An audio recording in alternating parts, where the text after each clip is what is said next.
Sorry guys, I had to find the unmute button. Hello, welcome in. It's been a while. I hope you guys are all good. First of all, I want to congratulate Wild for getting first. Everybody clap. Then I want to congratulate Cindy for getting second, our number one mod and editor. Let's go. And then congratulations to Wilson for getting third. Let's go. Oh, and we got a subscribe. Thank you, Tenor. Oh my goodness, 17 months. That's crazy. Shout out to Pindlebear. My autocorrect thinks that her name is Pendleton. She is a wig wearing bear and loves to be licked. And wants to be hydrated. And she is streaming late because she is a wiener. So true. So true, Tenor. I couldn't have said it better than you. Um, yeah, yeah. 17 months is almost two Twitch babies. That's what I'm saying. Also, I did read your message. You said you weren't going to be as active because you are cooking. I hope cooking goes well and it's nice and yummy. Thank you for the mold. Anyway, I am going to also say that my voice is a little out of it, as you may have been able to tell. It turns out that working all week and talking nonstop does that to your voice. So, luckily, I won't be talking too much today because we also have Rue here with us. If you'd like to say hello, Hello. he's gonna be reading his D&D story. I believe for your custom character, right? Yeah. Yeah. So we're gonna hear a little story time while we art. Thank you for the cutie sticky note too. Thank you, thank you. The heaven to me too. Yeah. Thank you for licking my bald head too. Thank you, Tenor. Really needed that. Um, I actually it was really funny because my friend, she was telling me, "Oh my god, my voice is gone too from work." Thank you for licking my armpit too. Really needed that as well. Thank you, thank you. Yeah, I'm gonna probably start off with a commission I have, and then I might switch over to the drawing and friends style. Um, if we have more time to kind of draw, so we'll see. Maybe the licking will grow your hair back. You're right. It's like special saliva. Okay, anyway. um I was waiting for you to say something. You've just been very patient sitting here. You're used to it. Special saliva. Yeah. Yeah. You're It's the used same to it. thing that made Venom alive. True. You're so right. You're so right. Me and Venom related for real. I know, right? You both licked each other. Oh, I wish. Yeah. Anyway. Okay. Okay, are you ready to switch over so that way I can start drawing and you can start reading your story, or do you need to warm up or anything? No, we're just gonna raw dog it. Oh, fair enough. Okay. We're gonna switch over then. I don't know if I should. Oh, that's the wrong stream. Hold on, give me a minute. I don't know if I should play music or not. Do you think I need music while you read? Um, it depends where your music's coming from because the story's more ominous. So if you Oh. want, I can find something that has more of like a deeper tone to it. Um. Give Sure. like a little effect to it. You know what I mean? Well, if you're gonna play it, um, and if I play it on anything other than Spotify, it's gonna have And to be you copyright. completely muted yourself. What? Oh, I did. Hold on. My bad. I forgot that I forgot that button was for muting on Discord too. I I moved my see the model face up. moving. I Yeah. can hear it. Um. So we would have to play it on Spotify for it to be muted, or if we play it anywhere else, then it would just have to be copyright free. Cause stream will hear it, and even then, it's kind of iffy. Um, hold on. I can probably find something like. Thank you for the lurk, Wild. I hope you have a good lurk time. Hold on.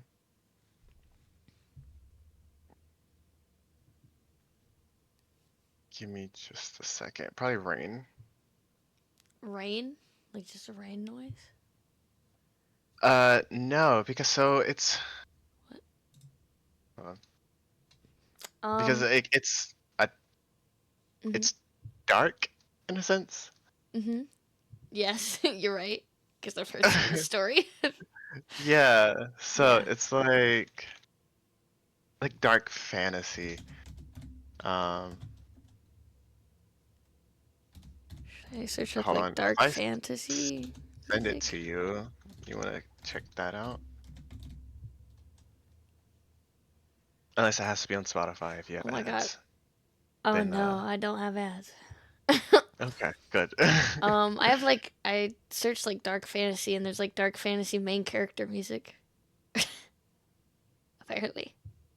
I don't know. Let me look at what you sent me. Oh, Ooh, it's a or music. this one. Ominous playlist. Oh wait, no, that's 4 minutes. Don't do. How long is the first one? Oh, it's an hour. Yeah. Okay, hold on. I might be able to. Hold on. If I just set it up in the Spotify thing.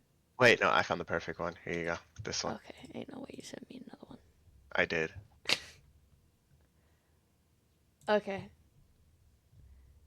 Damn, 2 hours. You're right, because it's gonna be a while. It's It's about probably. 2 hours long. Yeah. It might even be longer than that. Okay. I'll set that up real quick. So I think I can just put that in place of the Spotify. Is that it? The Dark Wizard's Domain. Okay. Yeah, let's go. I'm gonna just in case not put it in the VOD just because I don't know. Because sometimes even when it's copyright free, it'll still flag me, and I don't want to deal with that. So I'll probably still play through here. Okay. Let me scroll up to it. All right, let's see if it's playing.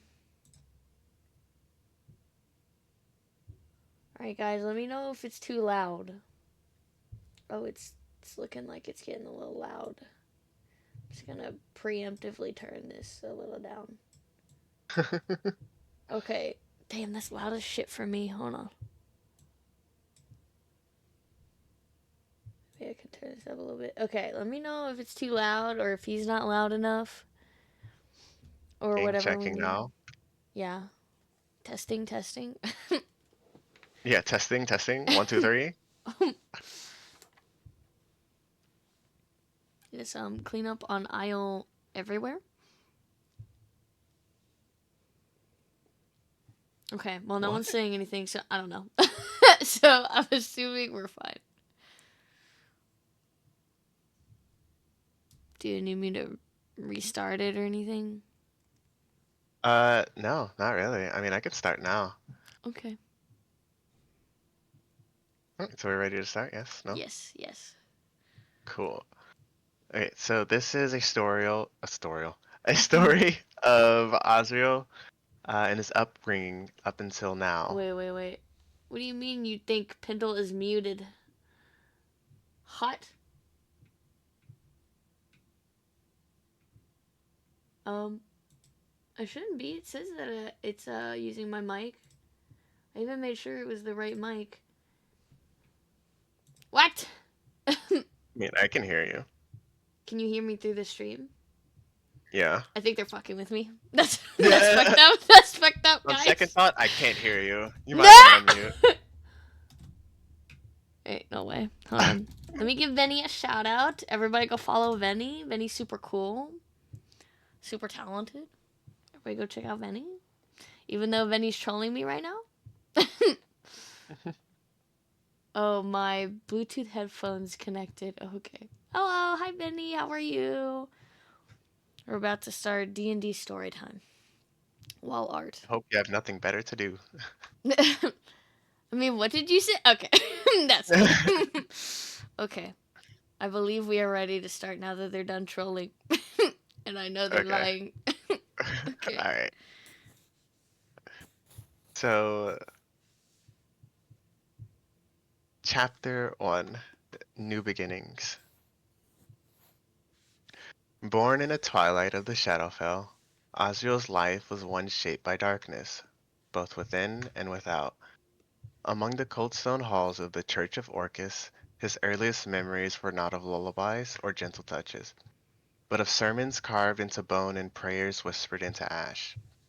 The priests taught that life was a cage and death the only release. They called it liberation. They called it sacred. Asriel, small and silent, watched the rituals with wide, unblinking eyes. He never cried, not out loud. Crying was seen as a weakness, and weakness, they said, was an invitation to be forgotten. He was not given a name at birth. Names, the priest said, were burdens. He became boy, initiate, shadowkin. He chose his name only later, in defiance, carving it silently into the underside of a wooden cot. Asriel, a name not of death, but of judgment. A name stolen from an old heretical scripture he wasn't supposed to read. He learned to endure, to kneel for hours in stillness, to memorize the layers of the flesh and where the soul lingers in a moment of death. He learned to silence his thoughts when the priest passed, and how to speak only when spoken to. But within him, something stirred, a hunger not for oblivion, but for meaning. That hunger drove him to places he wasn't meant to go. The catacombs, the restricted libraries, the reliquaries where old hearsays were kept hidden, not destroyed. It was in one such place that he found a name scratched into stone, Raveneth. The name called to him like a whisper from within. He started to dream. In dreams he saw feathers falling like ash, a woman whose face he could never fully see, but whose presence filled him with cold, aching clarity. He woke each time with her name on his lips, the Raven Queen. He never told the priest, he never told anyone, not until Harmony. And this is when he meets Harmony. The candlelight flickered low in the scriptorium of the Church of Orcus, casting long shadows against the rows of cracked stone and and aged parchment.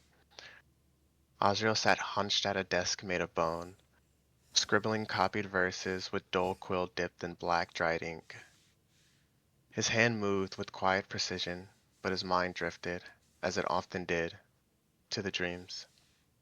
Feathers, cold, a face he could never quite see, the Raven Queen. He dare not write her name, not here, not where the priest could see, so he buried it deep, behind layers of silence and obedience. He was a shadow among shadows, a name hidden even from dead, until she spoke to him. That verse is wrong. The third litany of bones ends with a dirge, not a chant. The voice came from behind, firm and clear, but not mocking. Asriel turned slowly. She was taller than him by a few inches, with sharp eyes the color of ash with fire, and a ribbon tied around her wrist instead of a prayer cord the priest required. Her presence disrupted the silence, not violently, but like a song remembered in the middle of a funeral. It's what the priest gave me, Asriel said quietly. The girl smiled faintly, stepping closer. Then they're as lazy as they are blind. Asriel blinked, not used to confrontation that didn't end in punishment. He glanced around the scriptorium. You shouldn't say things like that. Neither should you be dreaming about Neither should you be dreaming about feathers, but I know you are. His eyes locked onto hers. She sat across from him, folding her arms over the desk. What's your name? He hesitated. Then, Asriel. She tilted her head. A name they gave you? No, a name I took, from the text in a sealed reliquary. Her brows lifted. Judgment, mercy for the dead. I like it. I'm Harmony. That's not a name the priest would approve of. They didn't give it to me either. Harmony leaned in. They gave me a number. They gave me silence. I gave myself something else. Osriel regarded her for a long moment. She wasn't like the others, those too broken to question, or too fanatical to see beyond the dogma. She had light in her eyes. Dangerous, steady light. You mentioned the dreams, he said softly. You have them too? Harmony nodded.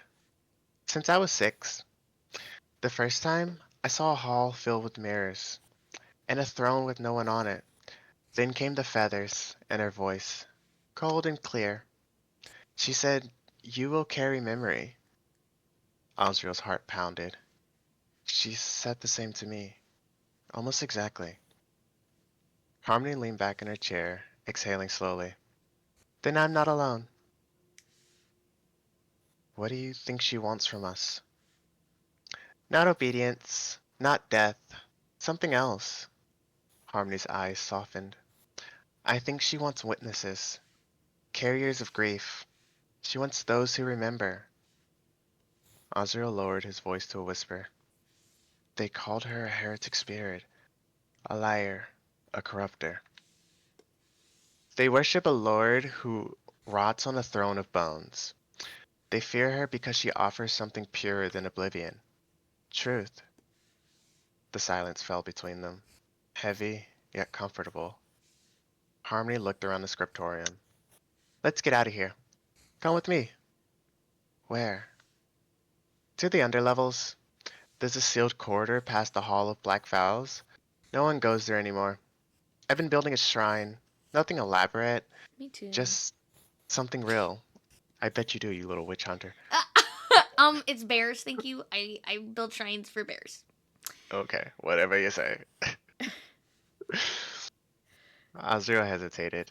Then he stood. They moved quietly through the labyrinth halls, past the chained idols and whispering vaults. No one stopped them. No one even saw them. The corridor was dark and forgotten. Its entrance was hidden behind a collapsed archway, and they had to slide through broken masonry to reach the hollow chamber beyond. It was small, quiet. At the center was a broken statue, worn smooth with age. At its base, a circle of feathered trinkets, shards of glass, and a single black ribbon. This is where I pray, Harmony said, kneeling. Not with chants, just with truth. Osriel joined her. For a long time neither spoke. Then Osriel whispered, Do you think she hears us? I know she does, Harmony said without hesitation. I hear her all the time. Because we remember, and that is her power. Osriel reached into his robe and pulled out a tiny relic, a carved stone he found in the reliquary, etched with a rune for mourning. He placed it at the edge of the shrine. Then let's remember together. And in the deepest dark of the Church of Orcus, beneath the layers of silence, fear, and false salvation, a new faith was born. One forged in quiet defiance, shared dreams, and the sacred weight of memory. Mm. Also, welcome back, Cindy. Part 3, Orthos. Mm-hmm. Uh-huh. The days after Osriel's first shared prayer with Harmony passed in a Mm-hmm. those are some white. Those are like teeth. Well, it's like frills because she's got like a frilly skirt, so I'm trying to like mimic the frills, you know? Yeah, I just looked. I was like, is she drawing a Yeah, mouth? it's really no, Anyway. no, no. Okay, so. Mm-hmm. The days after Osriel's first shared prayer with Harmony passed in a blur of stolen moments and sleepless nights. While the other initiates clung to their rote sermons and mindless obedience, Osriel buried himself in forbidden scraps of parchment and half-burned cadences, any fragment that so much as whispered the Raven Queen's name. He read by candlelight in the forgotten vaults, fingers tracing faded ink that spoke of memory, of transition, of sovereignty over sorrow. His dreams deepened. He began to hear her not just in sleep, but in stillness, a quiet presence at the edge of thought, watching, waiting. It was on a dusk-shrouded afternoon that Harmony approached him in the garden cloister, where the where the dead weeds grow tall, and the statues of old gods stood broken. She smiled faintly, but there was something different in her eyes. Anticipation, maybe? Or concern. You've been immersed in study, she said gently. Azrael nodded. I feel like I'm piecing together a truth that's always been broken. She's not what they say she is. She doesn't demand worship. She demands understanding. You're not wrong. Harmony stepped aside slightly, revealing a figure who had been standing in the shadows just beyond the overgrown archway. He was taller than Azrael, with broad shoulders and eyes like coals, bright and burning. He wore the robes of the higher level disciple, though they were frayed and worn. His presence held weight, not just of strength, but of restrained rebellion. This is Orthos, she said. He's complicated, but he knows more about the Raven Queen than I ever do. You two should talk. Azrael studied the newcomer warily. Orthos looked him over once, then gave a shallow nod. Harmony turned to leave. I'll give you two some space. Try not to fight. As her footsteps faded Why is down the she corridor. automatically assuming that they're gonna fight? Like, does she know something? Probably, you don't know. Damn. As her footsteps faded down the corridor, a silence settled between the two young men, measured and uncertain. Finally, Orthos broke it. So, you're the quiet one she's always been whispering about. Osriel raised an eyebrow. She talks about me? Orthos gave a lopsided smirk. Only when she's not quoting half-ruined prayers and trying to resurrect forgotten rituals. Osriel didn't smile. She's serious about this, about the Raven Queen. Orthos folded his arms and leaned against the broken statue of some long-erased martyr. So am I. I just don't put feathers on altars and call it faith. Osriel watched him carefully. Then what do you call it? Orthos was quiet for a moment. When he finally spoke, his voice was lower, more grounded. I call it truth.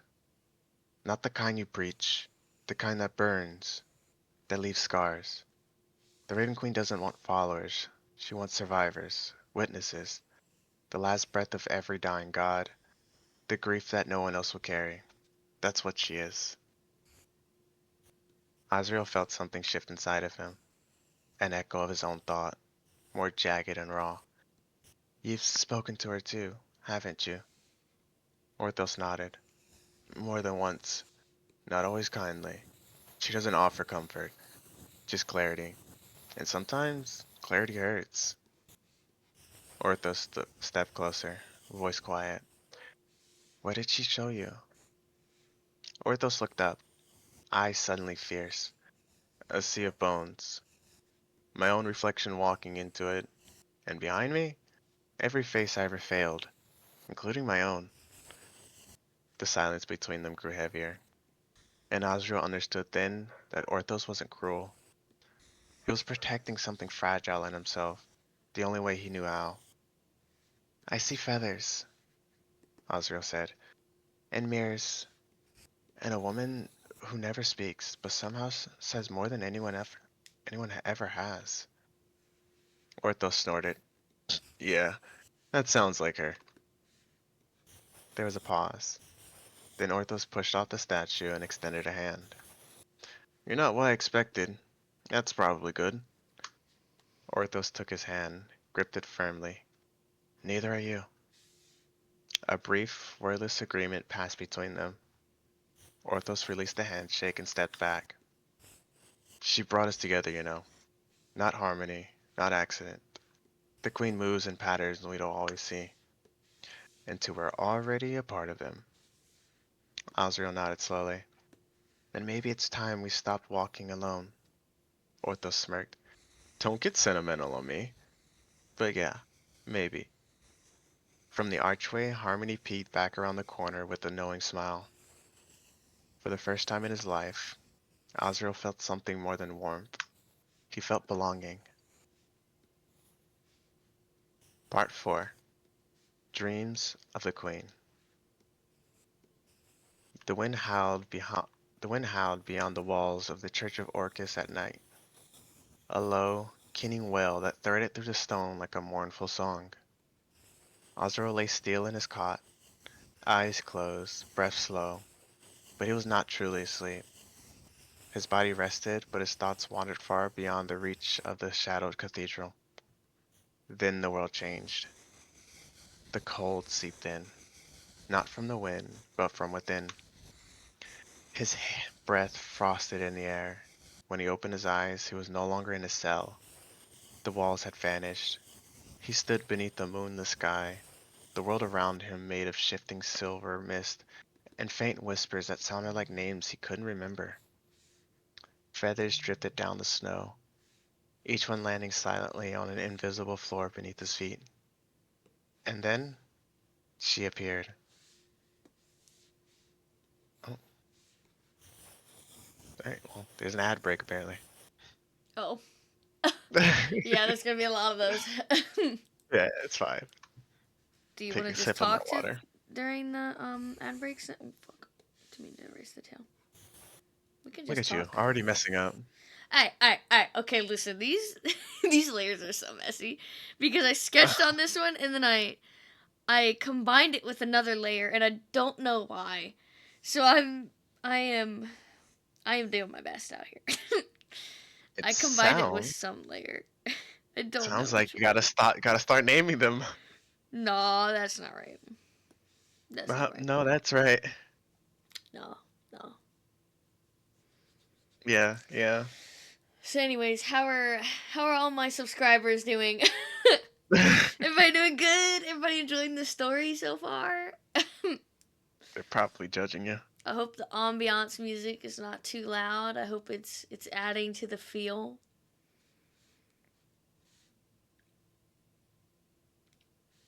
Yeah, right now I'm just doing the legs, and then we're gonna move on to the arms. And I think that's it. I have I don't know if you guys noticed from last time.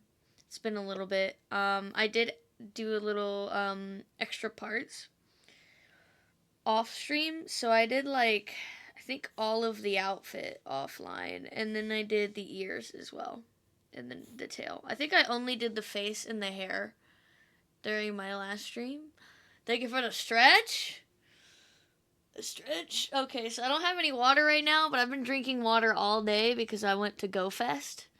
So I'm gonna drink this giant ass milkshake I have. Why do you have a milkshake? Oh, you do have that fucking massive milkshake. Yeah, I showed you. You did. You did. You did. Um, You're right. You're right. I don't know if you guys have Sonic wherever you might be. Um, Gotta go fast. yep, that Sonic. Um, I Yeah, went to I his know. store and they have half price shakes after 5 p.m. And I was like, fuck it, I'll get the large. So here we are, and I will unshrimp. How did you know? Did Wild tell you? Did Wild tell you I was shrimping?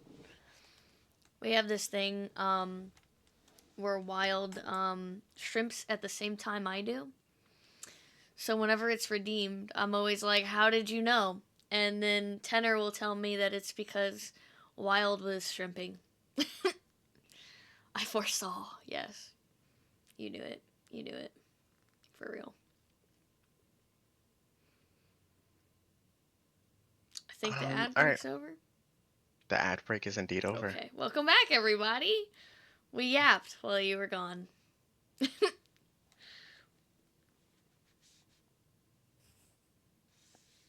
Okay.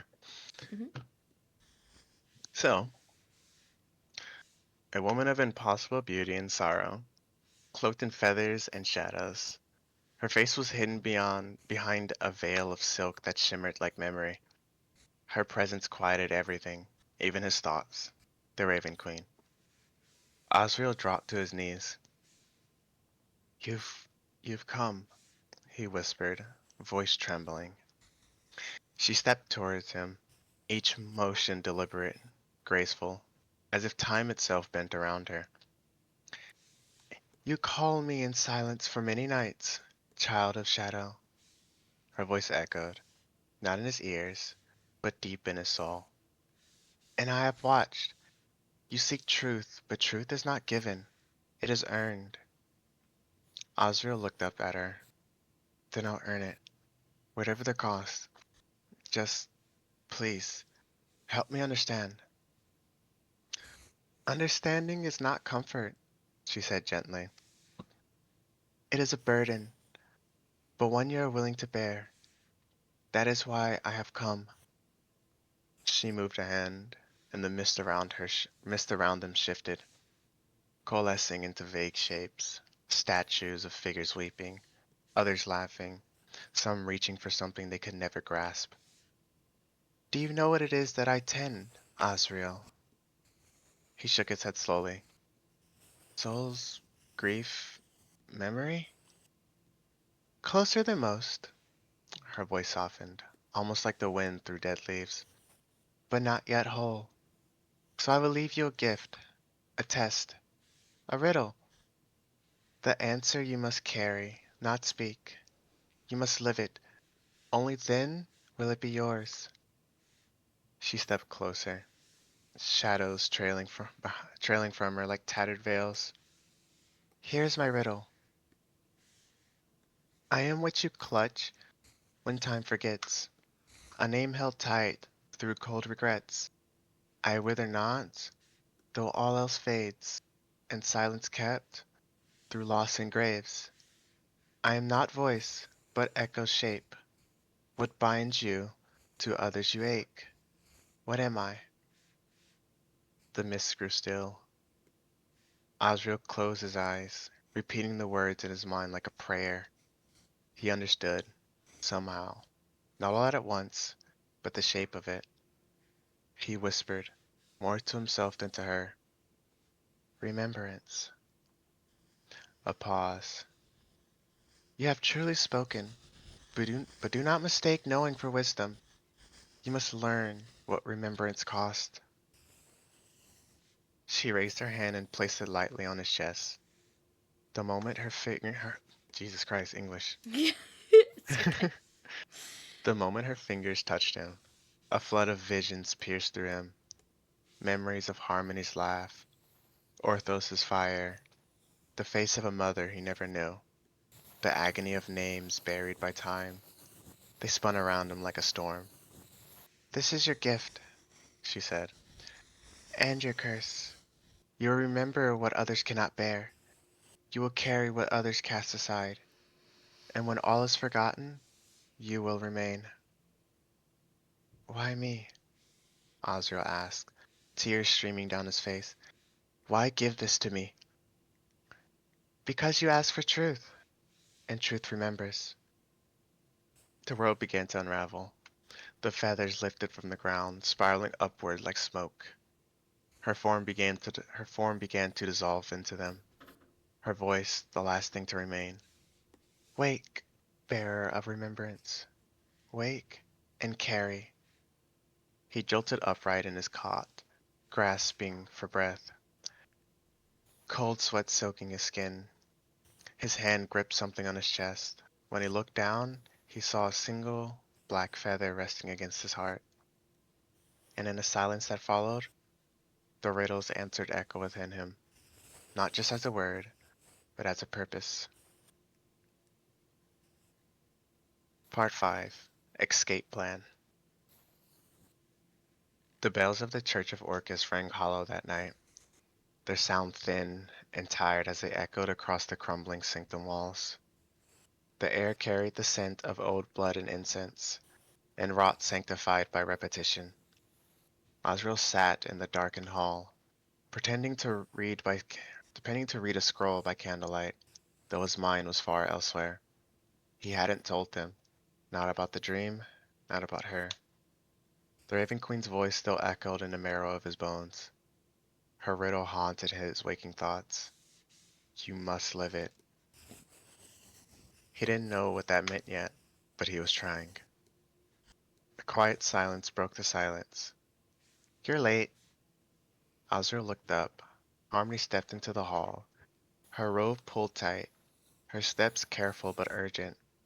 Behind her came Orthos, glancing over his shoulder every few seconds as if he expected the shadows themselves to tattle. Azrael rose to his feet. Late for what? We're doing it. Ortho said, eyes fierce. Makes me We laugh every found a time. way out. Oh, 1 second. Mhm.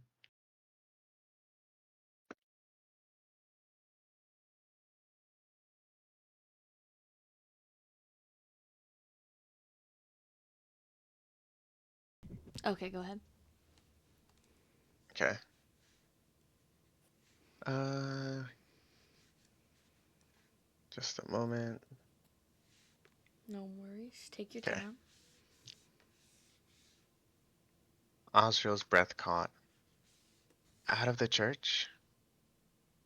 Farther than that, Harmony said softly. There's a ruin deep past the Charno wards. No one goes that far. Orthos found maps. We think it's old. Older than Orcus's rise in the Shadowfell.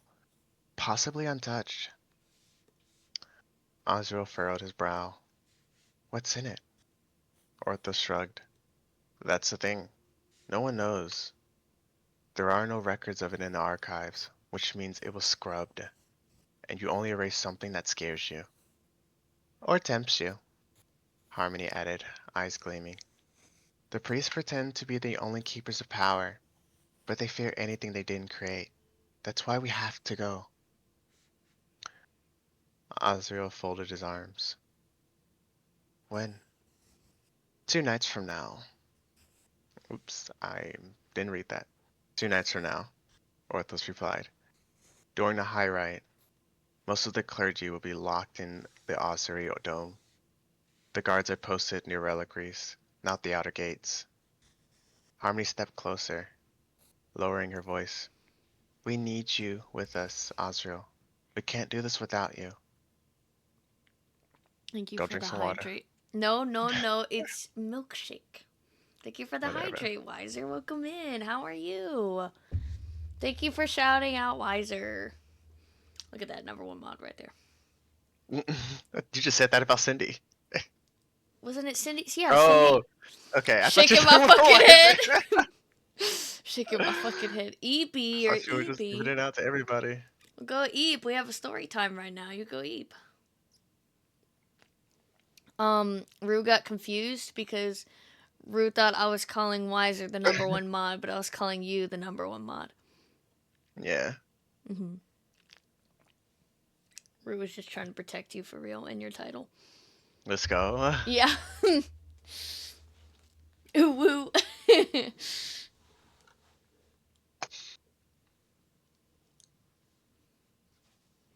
Okay, hold on. Oh, thank you for the bits. Oh my goodness. Wiser, I'm taking your number one spot. Gasp. Oh no. Wiser misses his husband. Damn. It's a shame. I know. I'm here for you, Wiser. After this, don't worry. We'll go cuddle somewhere. Well, he's reading you a bedtime story right now while I draw. Easy peasy. Okay, so he Mhm. looked at them both, weighed the memory of the Queen's eyes, the riddle pulsing beneath the skin. You sure this is the way? He asked. I'm not sure of anything anymore, Ortho said, with a bitter half smile. But if we stay here, we rot like the rest of them. We're not meant to kneel forever, Harmony added. You feel it too, don't you? That tug in your soul? Something out there is calling us. Azrael nodded slowly. I felt something. This isn't a game. If we get caught, then we die. Orthos finished. But if we stay, we die anyway. Just slower, just quieter. Harmony touched Azrael's arm. We've been preparing. Food, tools, maps. We can survive out there long enough to reach the ruin. And once we do, we find out what they were afraid of. Azrael lowered his gaze, jaw tightening. The Raven Queen's feather still rested beneath his tunic, close to his heart. She had said nothing of escape, but hadn't she also said, you will carry what others cast aside? Was this part of it? He looked back at them, his only tether to something real. Then I'm with you, he said at last. We leave in 2 nights. Orthos grinned, more with defiance than joy. Good. We will meet near the catacomb gates. Bring nothing you can't carry. Harmony's smile was quieter. Her eyes shone like fire. Thank you for trusting us. Azrael nodded, but deep inside, he wasn't sure if it was trust or fate. And somewhere far beyond them, in a place where silence held dominion, feathers began to fall again. Part 6.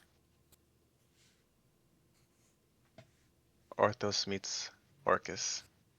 Kicking my feet right now? Yeah! Twirling my hair and kicking my feet right now. Just the story gets a lot more interesting. This is Yeah. just the beginning. I haven't heard the ending of it, but I've heard pretty far into it, so. Yeah. So, the night was unnaturally still. Within the dormitories of the Church of Orcus, shadows hung like wet cloth on every surface. A single candle sputtered at the far end of the room, casting long, trembling shapes against the walls. Orthos lay in bed, one arm folded beneath his head, breathing slow and steady. He dreamed of open sky, a dream that had come more often lately. Then came the hand. A gloved palm clamped over his mouth. Another pair of hands pinned his limbs, too strong to fight in his half-sleeping state.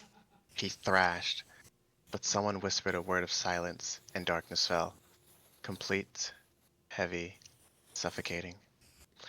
When the world returned, Orthos was no longer in his bed. He awoke to the sound of low chanting, guttural, rhythmic, and slow. I also wake up This, wake up like this every morning. Fun fact. uh-huh. The scent of bone and burnt marrow filled the air.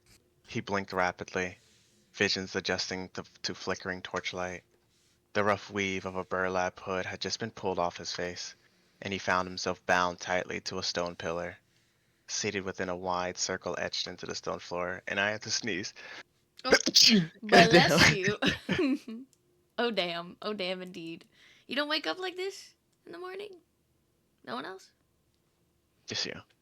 Okay. You guys aren't into cult shit, okay. I, uh-huh. Symbols of Orcus burned bright. Jesus Christ, I still have to sneeze, but I'm gonna hold it in. No, you go ahead and sneeze. You let it out. Symbols of Orcus burned crimson with eldritch energy. Hooded priests formed a ring around him, their mouths moving in perfect unity as they recited verses in the tongue of the dead. Across the circle, a tall figure stepped forward.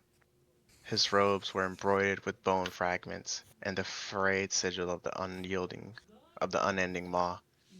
His mask, part skull, part tarnished silver, reflected the torchlight with a dull gleam. High Priest Malvar. "You've strayed, young flame," Malvar said, voice calm but vibrating with otherworldly resonance. "But not beyond redemption." Orthos struggled against the bindings, jaw clenched. "You kidnapped me." "We retrieved you," Malvar corrected, I love your "before you creepy wandered man too voice. far." I know. Okay, great. My bad, my "Before bad. you wandered too far down the path not meant for you."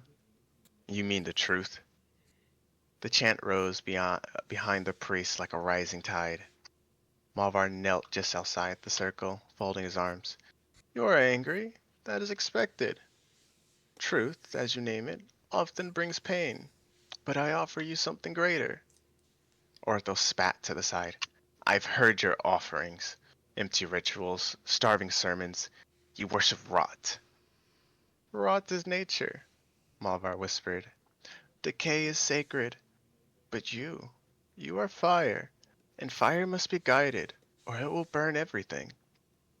The chanting ceased on a single, echoing syllable. The silence left behind was immense. Malvar stood slowly. "I was given a vision, Orthos. From the Lord of Undeath himself. Orthos narrowed his eyes. Orcus speaks to you now. He chooses to reveal his wisdom when the time is right. The high priest's tone was grave. And he has spoken of you. Orthos remained still, despite the sudden chill climbing his spine.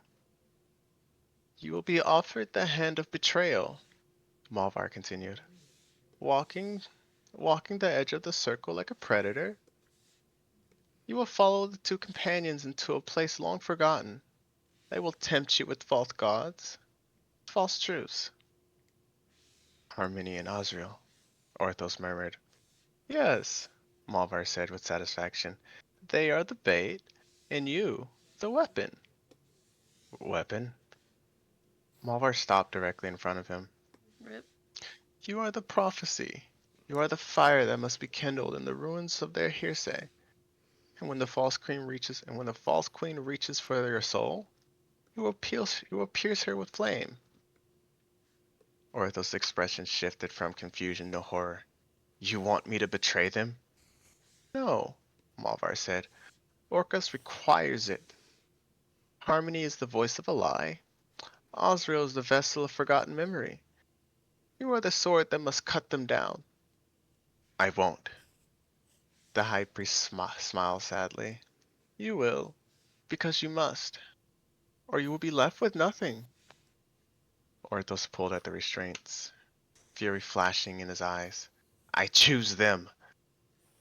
Say that now, Malvar said, lifting a single hand. The chanting resumed, now sharper, more precise.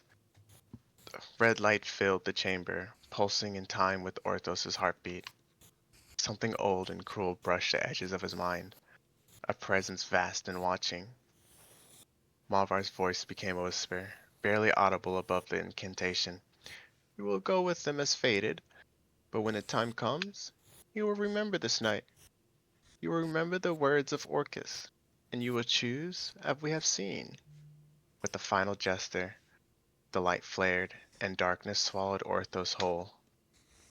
As darkness swallowed Orthos like a tide, thick and absolute, not the absence of light, but something heavier, like falling through ink that clung to his skin and bones. There was no sound, no air, no thought. Then the nothingness breathed. A rumble rolled through the void, like a mountain groaning in agony. Shapes began to form, towering bones twisting from the shadows, monoliths of skulls, black fire seething in pits where stars should be. The landscape bent under the weight of something ancient and wrong.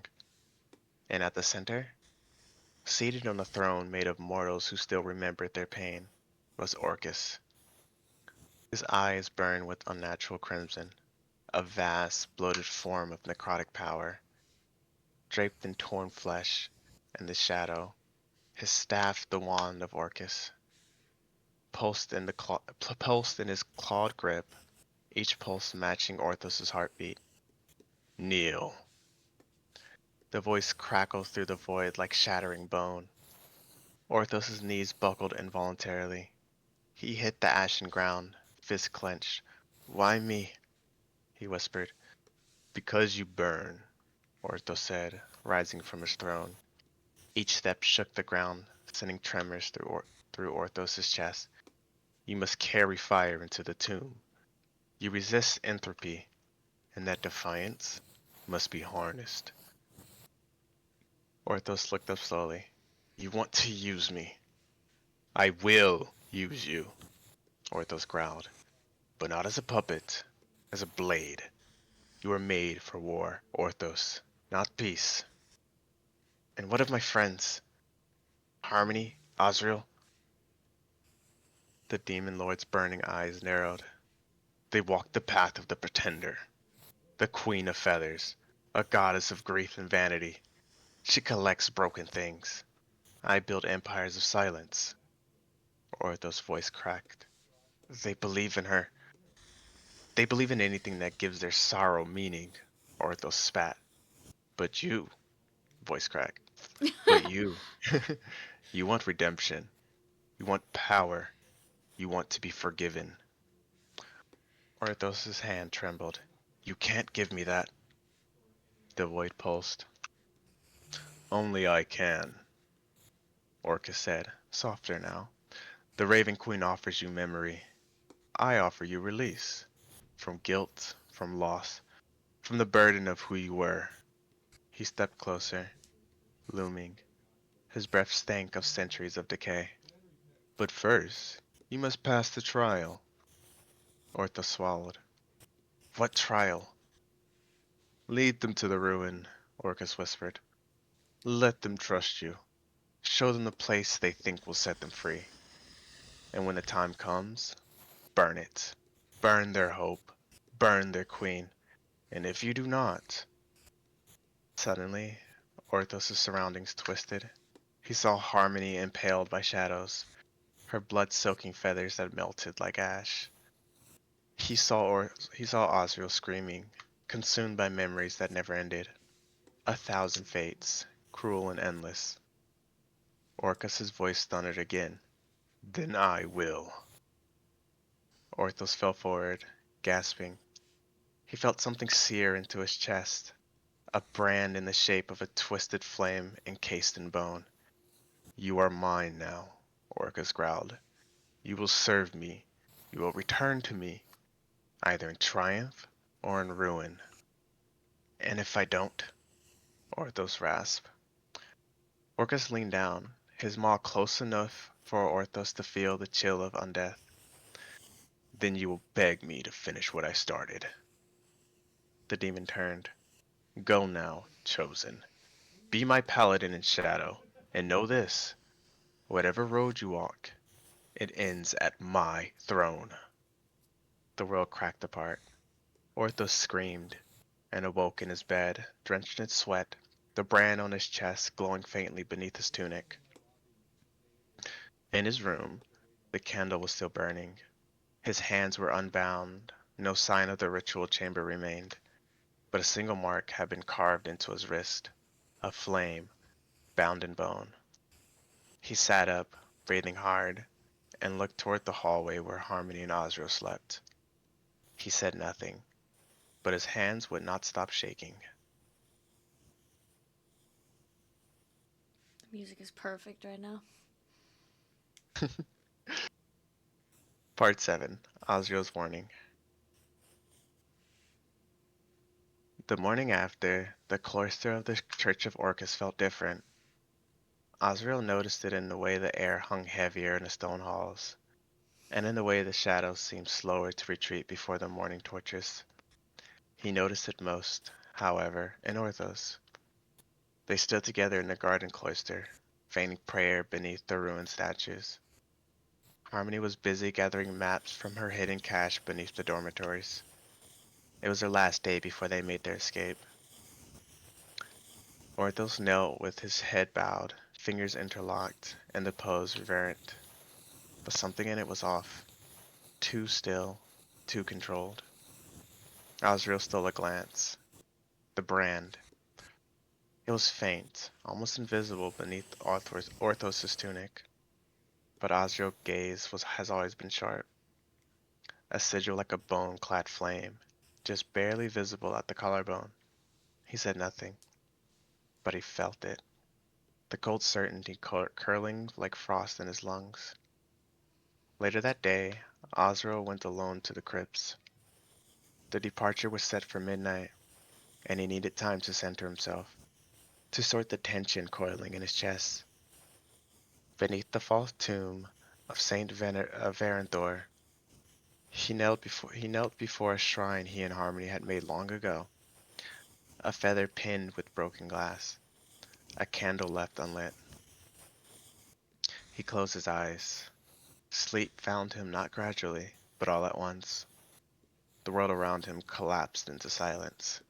And again she came, the Raven Queen. She emerged from the drifting shadows, her veil long and weightless, her presence cold but still. Feathers spiraled upward in defiance of gravity, brushing against Osriel's shoulders. He bowed his head instinctively. You honor me again, my lady. You have listened well, her voice echoed. layered with memory and wind. And now you must see. Around him, the mist twisted violently.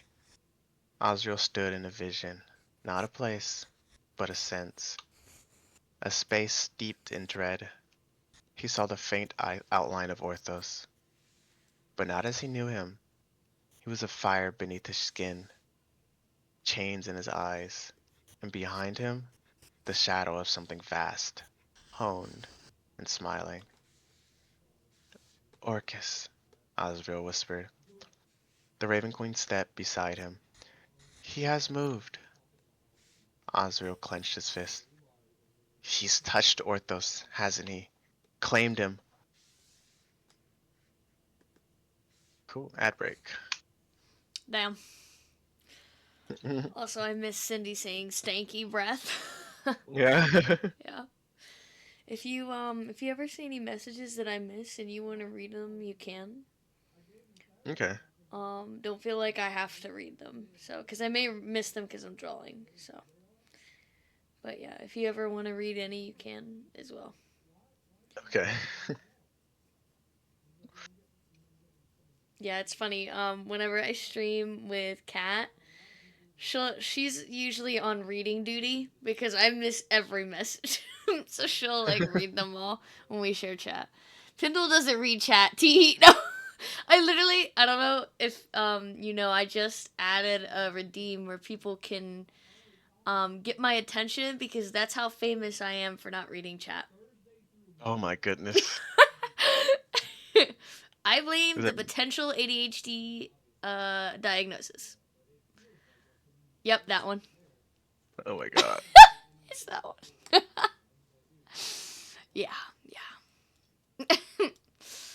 Yeah. So if you feel like I'm just not reading a message, and you're the one reading too, so like sometimes I'll look up and not want to like interrupt you either. So definitely feel free to just read it whenever. Mhm. Sounds good to me. Hmm. Ugh. But yeah, I think I'm done with this arm right now. Don't mind the fact that she's missing part of her body parts there for a second. Um, then I just need to do this arm and clean it up a bit. I'm not sure if I want to do a background. I mean, I guess I probably should, huh? Probably should, yeah.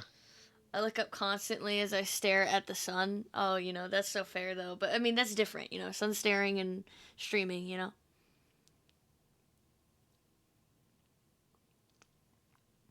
Cindy says, Rue, if you want me to cut this up and give you the audio file, I can.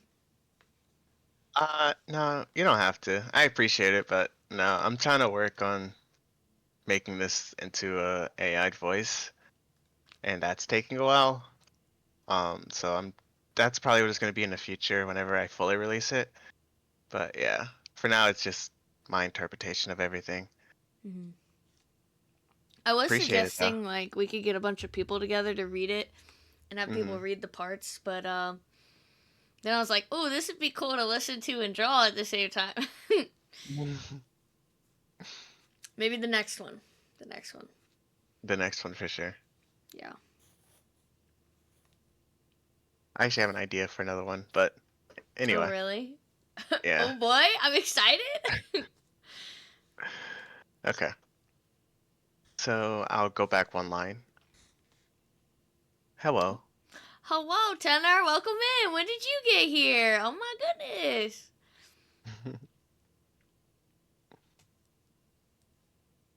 Okay.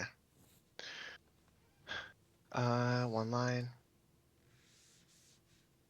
Osriel clenched his fist. He's touched Orthos, hasn't he? Claimed him. He offered what cannot be resisted by those who carry guilt, she said. A false absolution. And Orthos took it? She was silent for a long moment. The brand was accepted, but the soul still fights. Osriel turned to her, eyes wide. Tell me what to do. Tell me how to save him. The Raven Queen's gaze pierced through the veil, though her face remained unseen. You must remember.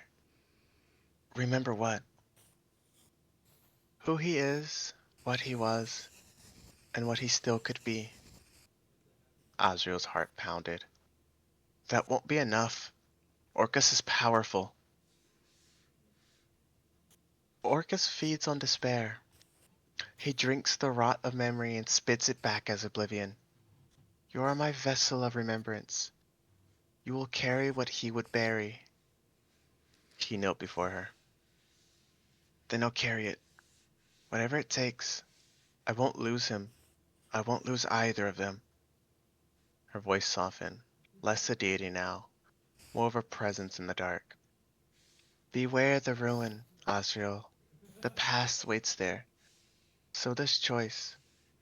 You will not save them both, but I have to. Then you must choose when the time comes. She turned away, her veil dissolving into wind. Wake! The dream unraveled. The crypt's chill returned. The candle remained unlit. Asriel rose to his feet, eyes sharp with new clarity. He whispered to the stone, I will remember. And with the weight of prophecy on his shoulders, he turned to prepare for the night. The twilight sky of the Shadowfell never changed, but within the stone bones of the Church of Orcus, the air that night felt thinner, as if even the dark itself was holding its breath. Azrael sat cross-legged on his sleeping mat, a satchel half-packed beside him, veils, vials of tincture? Why did I put that? I don't remember what tincture was. I know because like I was like I don't know. looking up other words to say it. I feel like you said a different word, or did you just not say it? I don't remember. No, I said it. Oh, you did. I I don't remember what a remember. tincture is now. What is it? Um, it's Oh, it's basically those like yeah, it's a vial, oh but it's like those ones that have the little squeeze syringe in it, like squeeze. what you get with Oh, like yeah, the yeah, yeah, like scent an and stuff. eyedropper thingy. Yes, Okay, tinctures. Because I was tincture. trying to, I was gonna say Okay. like vials, but I was like that sounds boring. So I was looking up different Yeah. like medical vials and stuff like that. So I was like tinctures. Okay. So anyway, vials of tincture. A well-worn book bound in faded gray leather. A jagged dagger hidden in cloth. His hands trembled slightly, not from fear, but anticipation, and the lingering echo of the Raven Queen's visit. Yeah, I know. It's very good to do that. Like, because this is like the second-ish book like, I won't say book, but like story I've written for my D&D characters. So, it's embarrassing the amount of things I looked up on my history. So I get it. Yeah. I get it, Cindy. I do. There's like It's like 3 days of just me trying to find something for like 5 words. It was ridiculous. Damn. That's how I be when I write stuff too. You right? Yeah, I've written. It's mainly like Peter Pan fan fiction, but I've written. Yeah, there we go. That's it. Be like me. What do you mean, Taco? Simply be unable to read and fire. Gas.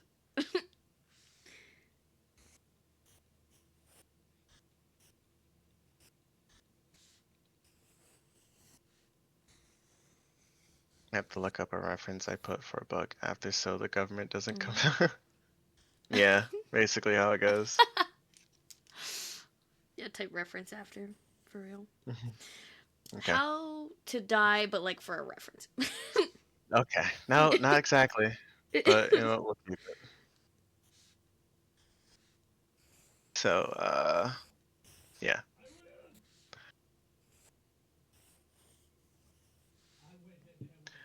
A knock. 3 soft raps. Azrael turned his head sharply. Only one person knocked like that. Always 3. Never 2. Never 4. Come in, he called. A heavy wooden door creaked as Harmony stepped inside. Wrapped in her patch Wrapped in her shawl. Shawl was another one. Because I don't want to say like satchel or nothing like that, Mm-hmm. but shawl. So yeah. Mm. Wrapped in her patched shawl, her expression calm but tight with thought, she closed the door behind her. You're still awake? I doubt I'll sleep, Azra replied, offering a dry smile. Preparations take longer when you're trying to decide which relics are hearsay and which might keep you alive. Harmony chuckled softly and sat across from him. The firelight from the tiny wall scone made her eyes shimmer like garnets. You've always been too serious when you pack. I've always been serious about surviving. Her smile faded. There was a brief pause, a silence that grew taut between them. It's Orthos, she said quietly. He's different. Azrael met her eyes. He nodded slowly, almost imperceptibly. I noticed. He won't look at me directly, she said. His hands are always clenched, even in prayer. And tonight I passed by his room. He was murmuring something underneath his breath, a language I didn't recognize. Azrael exhaled. I heard it too. His tone was heavy, almost rehearsed. Harmony leaned in, her voice dropping lower. Do you think the priest found out? They might have, he said carefully. Or something else has reached him. Harmony's expression shifted, subtle but fierce. If they've done something to him, Azrael reached forward, gently taking her wrist. Then we'll bring him back. A long silence settled over them. The air seemed to weigh down with meaning. Then Harmony fished something from within her shawl. A small pendant, silver and dark onyx, shaped like a broken feather held between two fingers. I made this, she said, from scraps and shards they threw out from the altar room, and the chain is from the relic they claim was too tarnished for use. Azrael stared at it. It's beautiful. It's warded, a little, she said softly.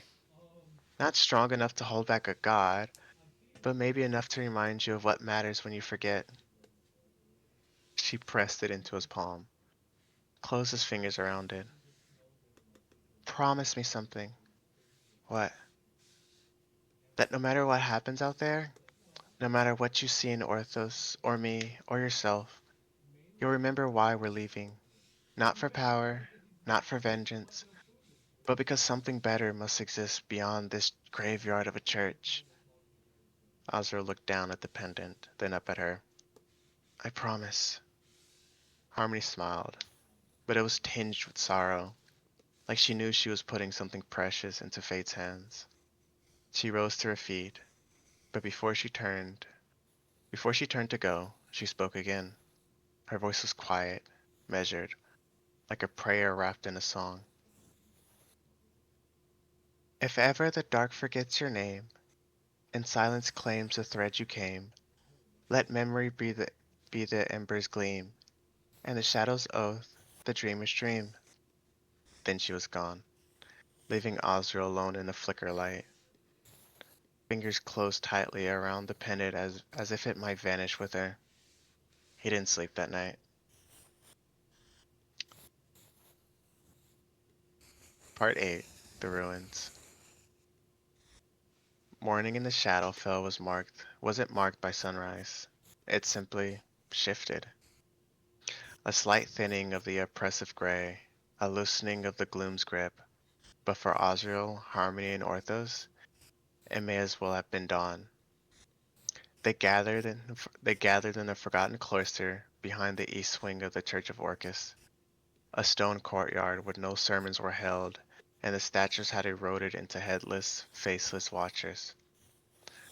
The place had always felt like a liminal space, half in and half out of the church's authority. Osriel stood first, his satchel strapped across his shoulder, the broken feather pendant now tucked beneath his tunic. He tightened his gauntlet, gaze flickering upward as the air whispered strange nothings. Somewhere far off, a raven called, a rare sound in Moyle. Footsteps approached. Harmony entered from one of the archways, her cloak cinched tight, staff strapped to her back. Her face was unreadable, though a small smile twitched at the corners of her mouth when she saw Osriel already ready. "Punctual," she said. "Couldn't sleep," Osriel replied. Harmony gave a short nod. "Neither could I." Then came Orthos, arriving last. His armor was darker than it had been the night before, new pieces added, polished to a dull sheen. His eyes looked rested, too rested, like someone who had slept without dreams or doubt. "Let's move," Orthos said simply, not meeting their gaze for more than a second. They walked in silence through the side gate Harmony had unlocked days ago, through catacombs lined with forgotten coffins and into the long dead forest that marked the church's border. The sound of their boots on the stone was soon replaced by the soft crunch of bone-white leaves. Finally, Osriel spoke. "How far?" "About an hour's walk," Orthos answered without turning. "Down the river path, near the chasm. The ruin was buried beneath the collapsed mausoleum. I scouted it last week when I was gathering reagents." Harmony glanced at him, hesitant. "You never said anything before."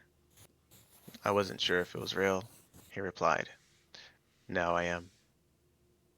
Osriel narrowed his eyes, watching Ortho's stiff movements, the way his left hand twitched slightly whenever he walked too close to the shade. Something was different, not just darker, rehearsed. He fell back a step to walk beside Harmony. "You still feel it?" he asked under his breath. She nodded once. "More than yesterday." "Be ready." She didn't answer. She didn't have to. They continued in silence until they reached the river path, a place where water ran like ink, and the trees twisted unnaturally toward the sky. The mausoleum stood crooked on a half-collapsed slope, and its door sealed with rusted chains. Orthos moved towards it without hesitation. "This is it," he said. Osriel stepped beside him, laying a hand on the cold stone. "What's inside?" "I don't know," Orthos replied, and for a brief moment, just a flicker, there was a crack in his voice. "But we'll find out together. That's what we always said, right?" Harmony walked up behind them, placing a hand on each of their shoulders. "I don't care what we find," she said softly, "so long as we face it, all of it, as one." Orthos said nothing. Azrael simply nodded. The three stood there, caught in a stillness that felt like the last breath before a plunge. Then, together, they began to remove the chains. Azrael caught a final whisper in the back of his mind. Not a voice, but a pressure, like the flutter of black wings behind his eyes. "He walks two paths, and one will demand your blood." He blinked, heart quickening, but said nothing. The others hadn't heard it. The door gave way to a low groan. Metal and stone surrounding to time's decay. The air inside was cold, colder than the bleak chill of the Shadowfell itself. It smelled of stillness, of memory sealed in dust and old blood. Their torches flickered against curved walls lined with carvings long worn to obscurity. The ruin had no name, no sigil, only symbols that hinted at mourning in cycles, of wings that turned to ash. When torches lit and weapons closed, the three stepped into the ruin, unaware that they had already crossed the threshold between who they had been and what they were fated to become. They stepped cautiously. Harmony took the lead, staff forward, her pendant glimmering faintly beneath her cloak. Azrael followed, hand near his dagger, gaze darting along every edge of the shadow. Orthos brought up the rear, silent and focused, the torch in his hand casting dancing shadows across his face. They walked for several minutes in near silence, until Azrael's voice broke it. "This architecture. It's older than the church, maybe pre-ascension. Harmony glanced over her shoulder. You think it predates Orcus's rise? Possibly, Asriel said, running his hand along the carved wall. Some of these markings, they're not funerary, they're devotional. To who? Orthos asked. Asriel paused, and after a moment he replied, I don't know, but it's not Orcus. Orthos scoffed lightly. Then we tear it down when we leave. Nothing should remain hidden. Harmony turned to her. Harmony turned to him, brow furrowed. Why would we do that? He shrugged. Because secrets rot. We've had enough of them, haven't we? Her eyes narrowed. We're here because we wanted something beyond the church's rot. And if all you want to do is destroy what we don't understand, why leave at all? A beat of silence passed. Orthos looked away. Forget it. They continued, but the quiet was different now. It had a pulse, a weight, and the ruins seemed to breathe with it. The path forked ahead. Give me one moment. Okay. I'm trying to reshape the shoulder. I feel like the shoulder is too flat. So I'm trying to give it a little oomph, you know? I think that should be good. I know you guys saw me kind of redoing the buckle there. I felt like it was too chunky compared to the original one. It's pretty thin. I mean, it's large like that, but it's a lot thinner. Although I kind of like, I've noticed that that's kind of like my style, I guess. I enlarge a lot of things, kind of a lot. So it doesn't really matter if it's not exactly like the original, per se. It's still a lot chunkier. I can definitely still tell, but I want it to be a little thinner. And you actually, because I did that, you'll actually be able to see a little more of the armband here.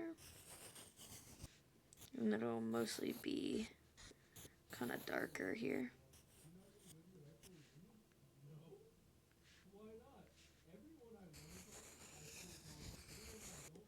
But I hope you guys are enjoying the story. Expand on everything. Yes, expanding everything. Yes, yes. I have a huge tendency. Yes, tendency to do that. Um, I don't know. Like that's just always been my thing. Is in like making things bigger than what they're supposed to be. Um, which is so funny because when I work on a huge canvas, I make everything too tiny. So I think it's because I work so like I wouldn't say I work small because I've definitely seen people work smaller than me. I work usually on like medium oh my goodness medium sized stuff. Okay. So I typically make it a little larger than what it's supposed to be because of that. I guess I don't know. I mean, I guess if I worked super tiny, I'd make it like gigantic probably. Also, welcome back. Thank you. Am I good to restart? Yep, you're good. Okay, I'll go back a line again. They continued, but the quiet was different now. It had a pulse, a weight, and the ruins seemed to breathe with it. The path forked ahead. Left leads deeper, Osriel said, pointing towards a long descending corridor. Right? Looks like a collapsed sarcophagi. Might be safer to camp. Check our bearings. We don't have time to rest, Ortho said, already stepping left. Harmony blocked his Harmony blocked his way with her staff. We came here to learn. You're not acting like yourself, Orthos. You've been cold since the night before. I'm tired, he replied. Tired of hiding. Tired of waiting for someone else to make the hard choices. Azrael's voice was calm, but firm. What happened to you? Orthos glanced at him. What happened to you, Azrael? You whisper to dreams. You clutch that pendant like it's your soul. Maybe you're the one who's changed. The words hit harder than they should have. Azrael stiffened. Maybe I have. Harmony stepped between them. Stop, both of you. Silence returned, sharp as a blade. She looked at each of them, her voice low. I don't know what's happening to us, but we can't afford to turn on each other. Not here. This place, it wants that. Can't you feel it? Azrael nodded. It feels like grief, but it's not mine. Ortho said nothing. His knuckles whitened around the hilt of his sword. Harmony sighed and stepped forward, toward the right path. Let's set our camp. 1 hour, then we move. Together. She didn't wait for a reply. Azrael lingered, watching Orthos with growing unease. There was something in his eyes, something not quite there, like a mask worn too long. As they moved to the side chamber, Orthos followed last, muttering with a slow breath. Azrael caught a single word. Chosen. They reached the chamber. Collapsed, yes, but sheltered. Harmony lit incense from her pack. Azrael began sketching the markings they passed. Orthos stood, watching, unmoving. They didn't speak for a long time. Then, as Harmony sat beside Azrael, she leaned in close. You trust him less now, don't you? Azrael didn't answer immediately. He stared at his parchment, then at the broken stone before him. I trust that something is changing, he whispered. In him, in me, in everything. She placed a hand over his. Just hold on. We promised, remember? I remember, he said. That's what terrifies me. The tear between oaths. The ruin had grown colder after nightfall. Wind, though there should have been none, whispered through the broken hallways like forgotten breath. The torches they lit earlier sputtered low, casting long shadows across the cracked stone walls. A half-collapsed sarcophagus offered them shelter for the night, a crude refuge, but one that allowed Harmony and Osriel to drift into uneasy rest, but not Orthos. He sat apart from them, perched on a broken pillar like a statue marred by time. His sword lay across his knee. His eyes, wide open, glimmered faintly in the torchlight, the reflection catching an unnatural red hue that hadn't been there days before. His hand clenched the pendant hidden beneath his shirt, once given to him by Harmony, when they were still young acolytes. He hadn't worn it in a long time, not since the night he was taken. Not since the dream that wasn't his dream. The memory returned unbidden, the circle of chanting priests, the darkness rising, Orko's vast and bloating, his breath like rotten prophecy. You will return, little flame. One way or another. Orthos's brow furrowed. He looked towards Harmony, curled beneath her cloak. Her staff rested beside her, her breathing soft and uneven. A wisp of hair fluttered against her cheek as he dreamed, perhaps of distant stars, of old laughter. And then his eyes shifted to Osriel. He lay still, almost too still. His fingers curled around something beneath his cloak, likely the pendant Harmony had given him. His expression in sleep was unreadable, serene almost, until it wasn't. His brows twitched, a flash of teeth behind his closed lips, as if haunted even now.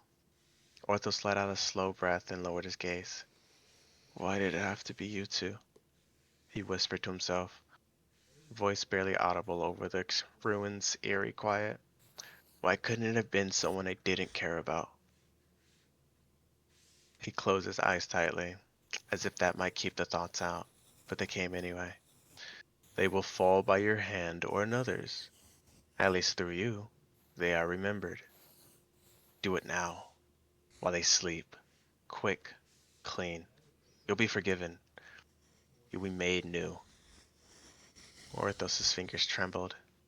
His hand moved, almost unconsciously, toward the hilt of his blade, but he stopped. He clenched his jaw and pulled his hand back sharply, letting out a choked breath. A tear welled in the corner of his eye, and he didn't fight it. He let it fall, tracing a clean line down his cheek. He looked at them both again. His voice cracked when he spoke next. So quiet it was barely sound at all. I won't do it. His shoulders shook, and he leaned forward, pressing his forehead to his sword. I won't hurt them. I can't. I don't care what you promised. I'm not a weapon. He glanced again towards Harmony and Osriel. I'm sorry, he whispered, as he Bless sneezes. as he sneezes. I don't know how much longer I can fight him, but I swear to whatever gods remain. There's an ad, that's why we're taking a break. Amazing. Amazing. I'm struggling with this arm. I like my arm proportions are pretty wonky too. I know, like as it gets closer to the wrist, it gets thinner. Um, and so I'm trying to stay true to that. Um, it's better than what I can do with hands. I'm purposely covering up the hands so I don't have to do a lot of them. Don't like doing hands. I can do hands, don't like doing them. Nope, nope, nope. Couldn't be me. You ever drawn hands before, Rue? No, I've No. driven great hands though. Mm, Like stick figure hands. mm. Yeah, yeah, those are good. Yeah. Did I get spared? What do you mean? Head break. Don't go to. What? What are you talking about, Taco? Spared from what? I'm trying to figure it out as well.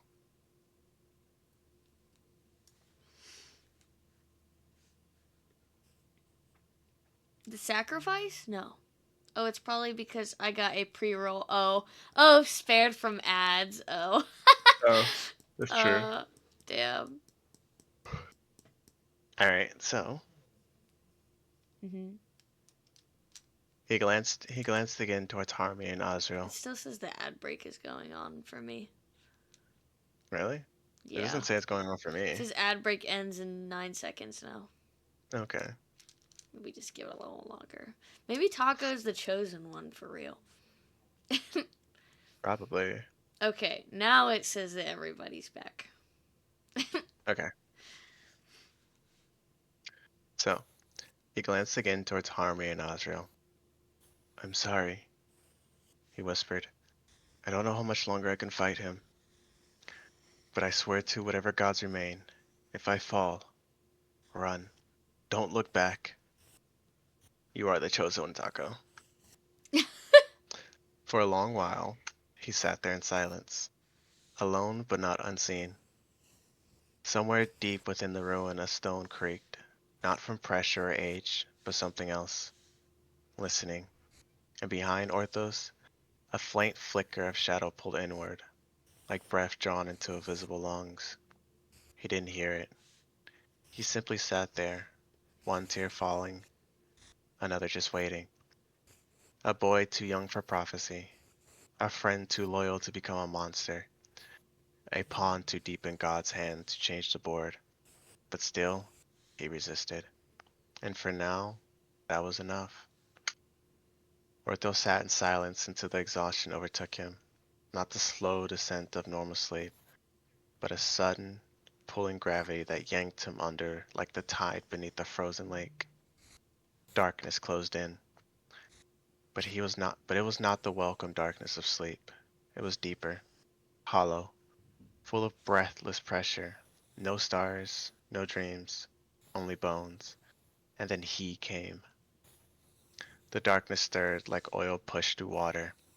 A sound like grinding bone preceded the shape that rose from the gloom, immersed and lumbering. Eyes like burning coals blinked open in the abyss. Horns. A skull's face half shrouded in flayed flesh.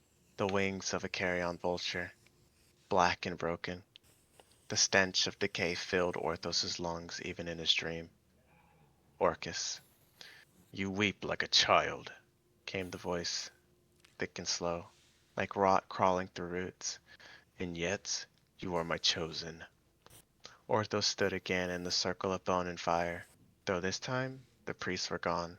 It was only him and the god. He trembled, but met the gaze. I didn't ask for this. I never wanted this. You wanted answers. You begged for purpose, for meaning. I gave it. I never wanted you to hurt them, Orthos shouted. Harmony, Osriel, they're the only reasons I didn't become what this place wanted. Orcus grinned, revealing rows of jagged, mismatched teeth. They are already against you. The girl sings prayers to my enemy. Her dreams are no longer her own. The boy clutches shadows to his breast and calls them salvation. They belong to her.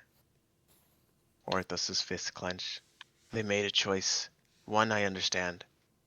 No, Orcus snarled, though the anger in his voice was strangely soft, like a parent disappointed in their favorite child. They were taken, warped, poisoned. But you, my flame, you are unyielding. You resist, even now, and I love you for it. The word love fell from his rotten lips like a curse. Orthos shook his head. Then let me go. Let me protect them. Let me prove you wrong. There is no wrong, only delay. The abyss pulled, the abyss pulsed, the air began to ripple around them. Shapes twisted at the edge of vision, faceless beings, writhing in silence. You still think you choose, but your story has already been written. Orcus leaned forward, massive, weightless. I will not harm them. You will not raise a hand. I will do what must be done. You need only watch. Orthos's breath hitched. No. Yes, Orcus whispered, and you will be forgiven, and you will forgive yourself later. That is the gift I give. You who tried, you who cried. The Lord of Undeath smiled, impossibly wide. You will be the victim, the martyr, the returning prodigal. And when you return to me, broken and alone, you will see that I was your salvation all along. The shadows reached towards him, and Orthos woke, gasping, sweating. The first thing he saw was firelight, then stone, then Harmony's face leaning in close, eyes wide with concern. Oath? She asked, gently touching his arm. You were shaking. Osriel knelt nearby, tense. You were whispering in your sleep. Sounded like you were arguing with someone. Orthos's eyes darted between them, still trapped between realms, still feeling the breath of the god behind him, even here. He sat up slowly, wiped his face. I'm fine. His voice cracked slightly. Just nightmares. Ruins getting to me. Harmony frowned. Are you sure? Orthos forced a smile. It hurt more than he thought it would.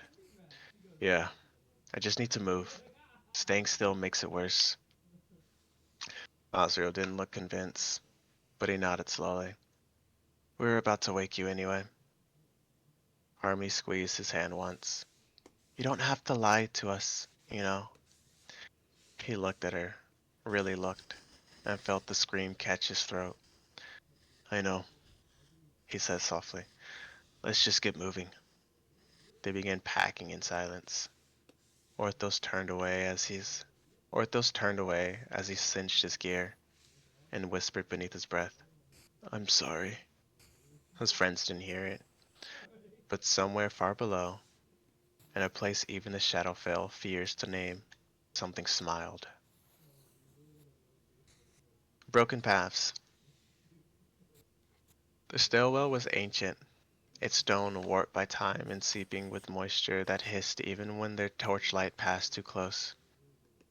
No carvings adorned these lower levels, no sigils of mourning, just blank, heavy stone, pressing inward with every step. The further they descended, the more the ruin changed. Walls once reverent now felt skeletal. Devotional spaces gave way to oppressive passageways, the kind that knew only silence. Their breath fogged before their faces. Harmony gripped her staff tighter. The air's getting colder. Can you feel that? Asriel nodded. And wrong. This isn't just shadow, it's memory. Something buried here doesn't want us remembering it. Maybe we should go back, Harmony murmured. No, Orthos said, too quickly. We're too close. Asriel turned to look at him. Too close to what, exactly? Orthos didn't answer at first. Then stiffly, to truth. Attention settled over them. Like a sneeze I just did. I Oh, followed up with a damn. second. Bless you. Thank you. Attention settled over them, like glass between three hands, all pushing from different angles. They pressed onward until the path widened into a chamber, circular, high ceilinged, and covered in grime. At its center was a dry fountain, its base shaped like an open hand, cradling a cracked obsidian mirror. The torches dimmed the moment they stepped inside. Why does this feel like a trap? Azra muttered. Probably because it is, Harmony answered. Still, they advanced, slowly. The mirror, though broken, still held reflections. Wrong reflections. Azrael stared first, and he saw not himself, but his face covered in a mask of feathers, black blood running down his chin. His own eyes stared back at him, cold, alien, calculating. He stepped back immediately. It's enchanted. Twisted, it's showing what it wants us to see. Harmony moved beside him and looked in. Her image showed her weeping over two graves, Osriel and Orthos. Her robes torn, her hands stained in blood she didn't remember spilling. She gasped, turning away, and then Orthos stepped forward, drawn like a moth. The mirror showed nothing at first, then slowly, painfully, it shimmered. Osriel saw himself. Osriel. Orthos saw himself standing over Harmony, his blades sunk deep in her chest. Osriel knelt beside them, cradling her, staring up at Orthos with betrayal etched in every line of his face. Orthos didn't move.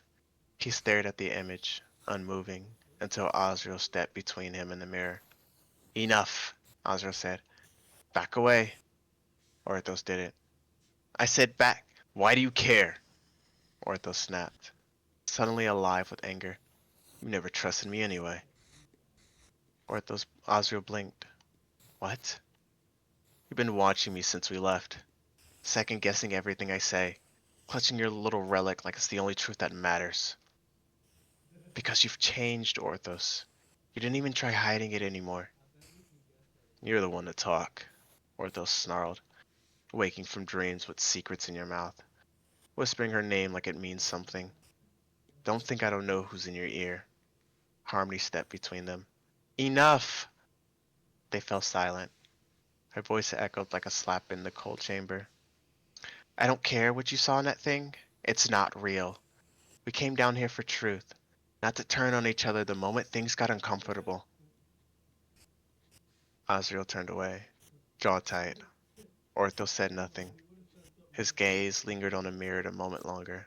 Then Harmony said, quietly, if we can't trust each other, this journey ends here. Her voice wavered at the end. Azrael looked at her, truly looked, and saw the same worry he'd been hiding behind sarcasm and silence. He softened. You're right. I'm sorry. Harmony gave a short nod, eyes still wet. They both turned to Orthos. He hesitated.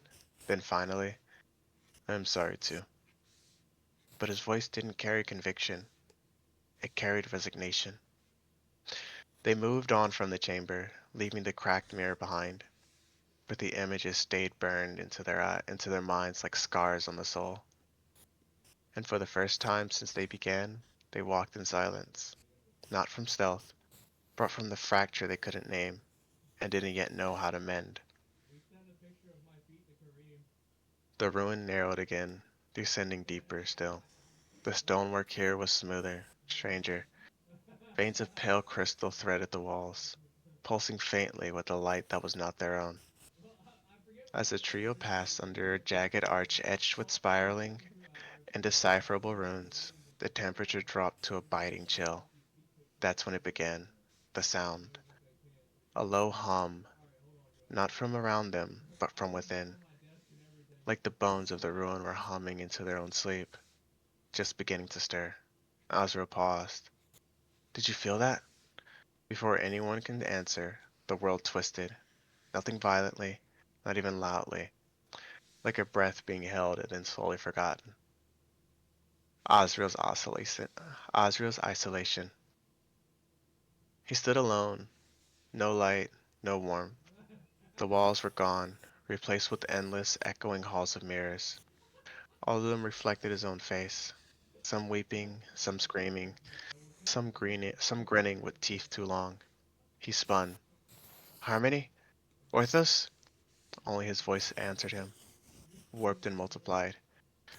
She will forget you. He will betray you. You are the carrion prophet, the puppet priest, the false flame. The mirrors rippled. A figure stepped forward, himself, clad in feathery black, eyes hollow. You know what you must do, it said. End them, before the Lord of Rot gets to them first. Osriel snarled and slammed his torch into the reflection, shattering it into obsidian dust. Harmony's isolation. She found herself in a sunlit glade, but the sky above was wrong. It was blue, a color she hadn't seen since she was a child. Before the church, birds sang, wind rustled golden leaves. Her parents stood ahead, arms outstretched, smiling. Harmony, her mother called. Come over. Come home. She staggered forward, tears filling her eyes. Mother? Then she saw what stood in front of them. Two gravestones, her name carved on both.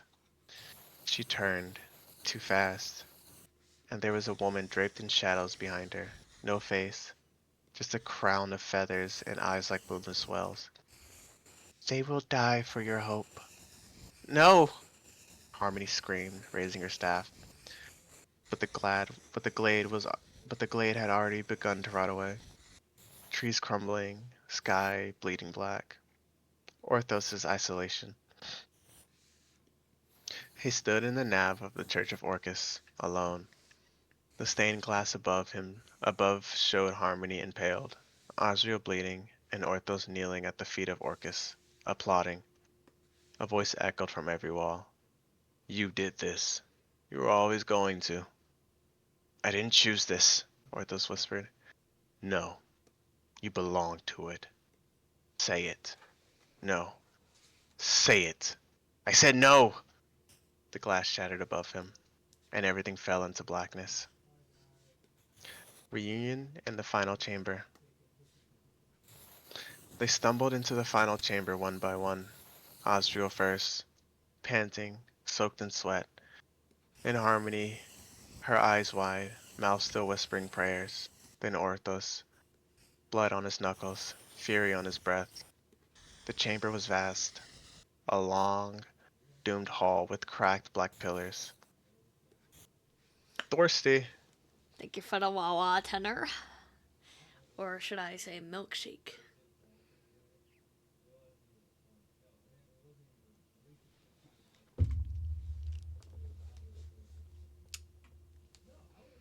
Alright, go ahead and continue. Okay. Then Harmony, her eyes wide, mouth still whispering prayers. Then Orthos, blood on his knuckles, fury on his breath.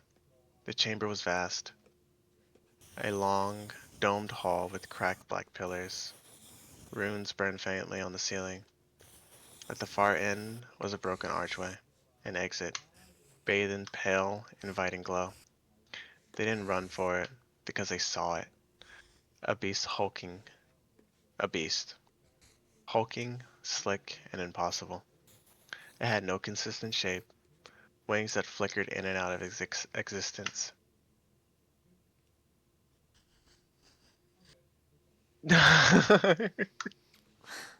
I tried licking Rue's face. I don't know how to pronounce that name. I'm gonna be honest. I always forget. Zetas. Zadis. Yeah. But he is on the top layer, so I licked his back. 10 out of 10. Might try again. What it How did taste my like? cloak taste? Yeah, it tastes Yeah, what good. it tastes like. I like how we both were like, okay, but what did it taste like?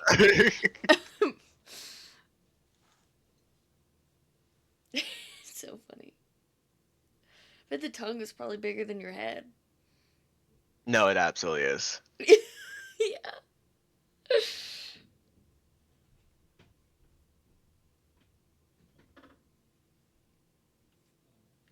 I'm still waiting for what it tastes like. You're not responding. I'm concerned. Gasp. Tenner's reading a long paragraph. It tasted like whipped cream. He goes for ice cream a lot and doesn't check before he sits. I knew it. I knew it. Jesus Christ. What kind of ice cream you sit in today? It was only vanilla It was only or vanilla. sherbet. Sherbet.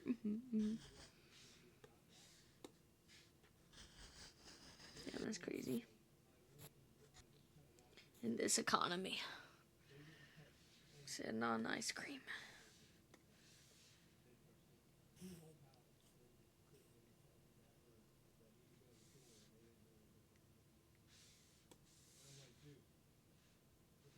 Okay.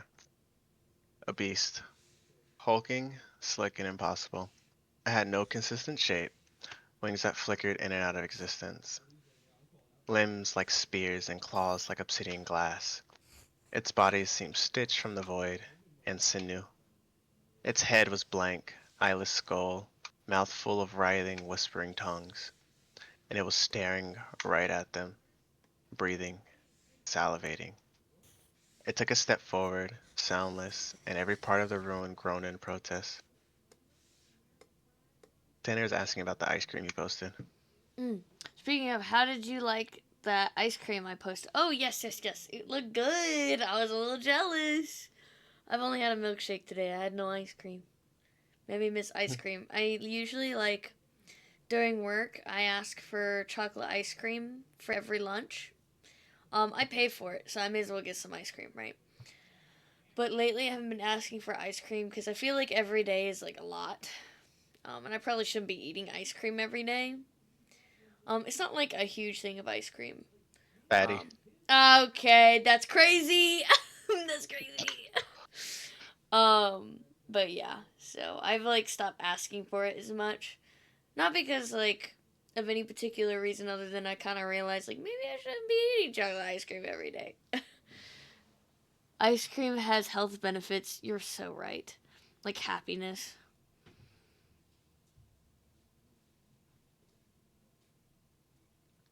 It was homemade espresso. That's so. I love like coffee flavored ice cream. With instant coffee that we ground up into powder and chocolate. Oh my god, that sounds so good.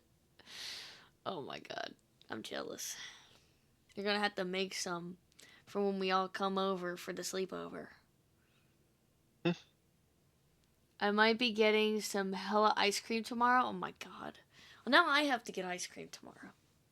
Jesus It's Christ. probably gonna be hot enough tomorrow. I like melted today. I know I mentioned it in the Discord, but I went and did Go Fest. I mean, I mentioned it a little bit in the beginning today too, but it was hot as fuck outside. And even though I wore a tank top, I wore shorts, I even had like a neck fan on and everything. I was sweating my fucking ass off. So I was like, okay, tomorrow I'm gonna wear like a crop top. I have this like really small one, and then I'm gonna have to find like a skirt or something to wear because it's too much for this. It's too much. Let's see. Of course, I'm happy to make it. Hell yeah! Go Fest is tomorrow too. Yeah. Did you do Go Fest today, Tanner? Swamp ass. For real? No, literally. I had swamp everything. Everything. I mean, I could feel the wetness, not to be like TMI, but I could feel the wetness on my thighs, and not like that. Don't do it. But like I could feel it like at the on the top of my legs, and I was like, "What the fuck?" Like I've never felt sweat up there. Pindle swell. Okay. And then like I mean it was clearly all over my armpits. I put on sunscreen today because I'm pale and I burn. Um and it like it was dripping off of me. I don't I don't think sunscreen's supposed to do that. And then it was what's the word? Like it was like when it goes together, you know what I'm talking about? The it started like gooping in my like elbow pit. And I was like, what the fuck is happening? I think I maybe put too much on, but it's fine. As long as the tattoo is okay. I'm supposed to be getting boba with a date tomorrow. Hell yeah. And then walk around an outdoor mall, then sushi. Hell yeah. Stay cool for sure. Make sure to drink water. But that sounds fun. Sounds like a cute date. I hope you guys have fun. But it's gonna be hot as hell, yeah. So ice cream prob's gonna happen. Hell yeah, ice cream, hell yeah. Because I did the NJ Go Fest earlier this one. Oh yeah, there wasn't much I wanted from this one. That's so fair. But I did partake in the free part. Hell yeah, as you should, as you should. Welcome in, Parker. How are you? Thank you for the the proxy emote. Oh yeah. It's date number 2, so I hope it goes well. Hell yeah! That's a really good idea for like even the first date, honestly. But hell yeah, I hope it goes well. I hope the first one went well too. I mean, it sounds like it did. There's a second one now. Pre- what does that say? I thought that said Prego for a second. Cindy, what? Rage. Prage? Yeah. The fuck does that mean? Am I Praying. silly? Oh. But like Oh, Frage. okay. Yeah, that's what I thought it said. Okay. I did hit rank 100 for the month. Battle Pass. Oh shit, I always forget about the Battle Pass and gotten art. I don't know how to pronounce that Pokemon's name, but I know what it looks like.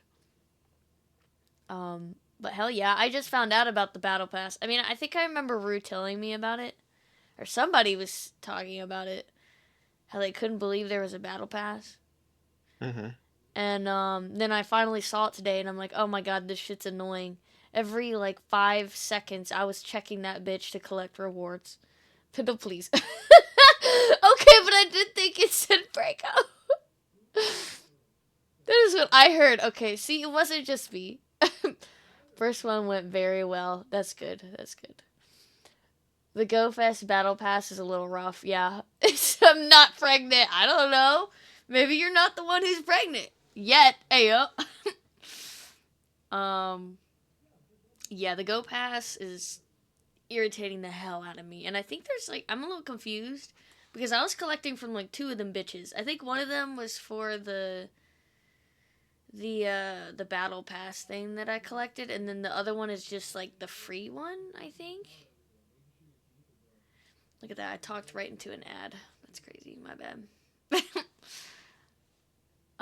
But yeah, I ended date number 1 by staying up saying, "Will there be a date number 2?" Hee hee. Oh my goodness, that's so cute, so precious. I'm waiting for the Pendle Battle Pass for real, especially in Fortnite. They need to put me in Fortnite. The way I be repping them 24/7. I was sliding today. I got to 144. Yep. Yep, I have a problem. Yep. Just so you guys are aware, the ad is starting in like 20 seconds. So, I guess I'll just yap through this too. Um, straight up saying? Wait, what? Chad. One is for the month. Oh, and the other one is for Go Fest. But the quests give you progress in both. Okay, yeah, because I've been like, I wasn't paying attention to them at first, and then next thing I know, I had like 75 things to redeem. I was like, wow, this is awful. Normally there's only one. Oh, okay, I see. I see. Okay. Yeah, I have a little egg that catches stuff for me. Um but it only connects to my Android phone, which was my phone before my iPhone that I have now. So I had to charge it and it dies pretty fast cuz she's a little old. And so I had to we had to go back to the car anyways cuz I was out with my friend. You guys have met her. She's been on stream a couple times. Um and her phone was dying too. So we had to go and charge it. And then we ended up going back out for like the last hour because it lasted like most of the fest. We're also kind of late. I'm not even gonna lie, we were pretty late. We didn't do the whole day, but um, we got the second wave of the Pokemon and stuff. Um, so that was pretty good. Hold on, I gotta scroll up a little bit. I think I missed something. Um, okay, okay. It's Pride Month. We all need to get partners. You know, funny enough, you say that too. They had a Pride event there. Gas. It honestly probably saved us because they had a bunch of like booths and stuff. I really wanted to check out the booths, but we were kind of like focused on getting these Pokemon. So I kind of missed a lot of the like stuff, but I did get to look around a bit. And they gave us free popsicle sticks. They had free water, free ice. Like it was really nice. And honestly, that saved us because I had to refill my water bottle. Out here dying. It was hot as hell. There's the ads I was promised. This is like a ton of fun. Yeah, it was really fun. It was really cool because we didn't even realize that there's a Pride event going on, and so many people were dressed up. It was amazing. It was so cool. A bunch of people had like flags, like capes and stuff. Ugh, it was so cool. Wompter, exactly. I was promised 2 minutes ahead, but I only got one. Damn, you were scammed. Imagine that. It still says that the ad break is for like 10 more seconds. Mm-hmm. Um, 50% off discount. Let's go. Let's go. 5 finger discount. Hear me out. Okay, now it says the ad break is over. So I will stop yapping about Pokemon now. We could go back to the story. Are you ready? Yes. Is everybody else ready? Are you guys prepared? You guys got your snacks? It gets real dark by after Yeah. this. I'm gonna be Buckle honest in, with you. guys. Get the tissues for real. Get the ice cream. Get the espresso ice cream. Pindle, please. Root is talking.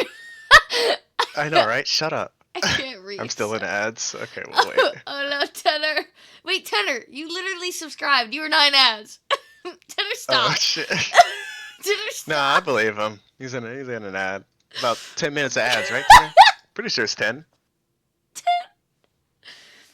That's crazy. Nah, see, I caught your ass on that one. I caught it. Nah, he's still in like 10 minutes of ads. Who are you lying to? You're right, you're right. My bad, my bad. I forgot. I actually specifically give Tenor ads.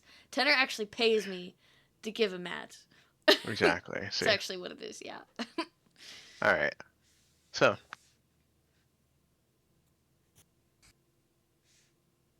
Harmony raised her staff with shaking hands. What? What in the name of every god is that? Osriel stepped in front of her.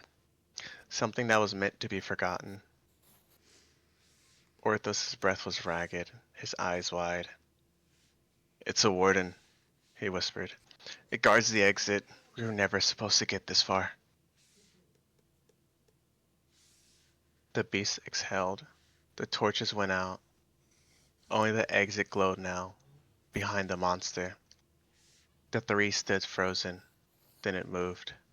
Slowly, purposefully, like a spider tasting a struggling fly. Panic rippled through the group. Azrael reached into a satchel and drew his holy symbol, hand trembling. Harmony, do you have anything prepared? She shook her head. I didn't. I thought the ruin was a threat. I didn't think. Orthos drew his sword. We can't outrun it. We have to distract it. Split its focus. Azrael turned to him. You said it guards the exit. Do you know how? Orthos's eyes flickered downward. No, he said.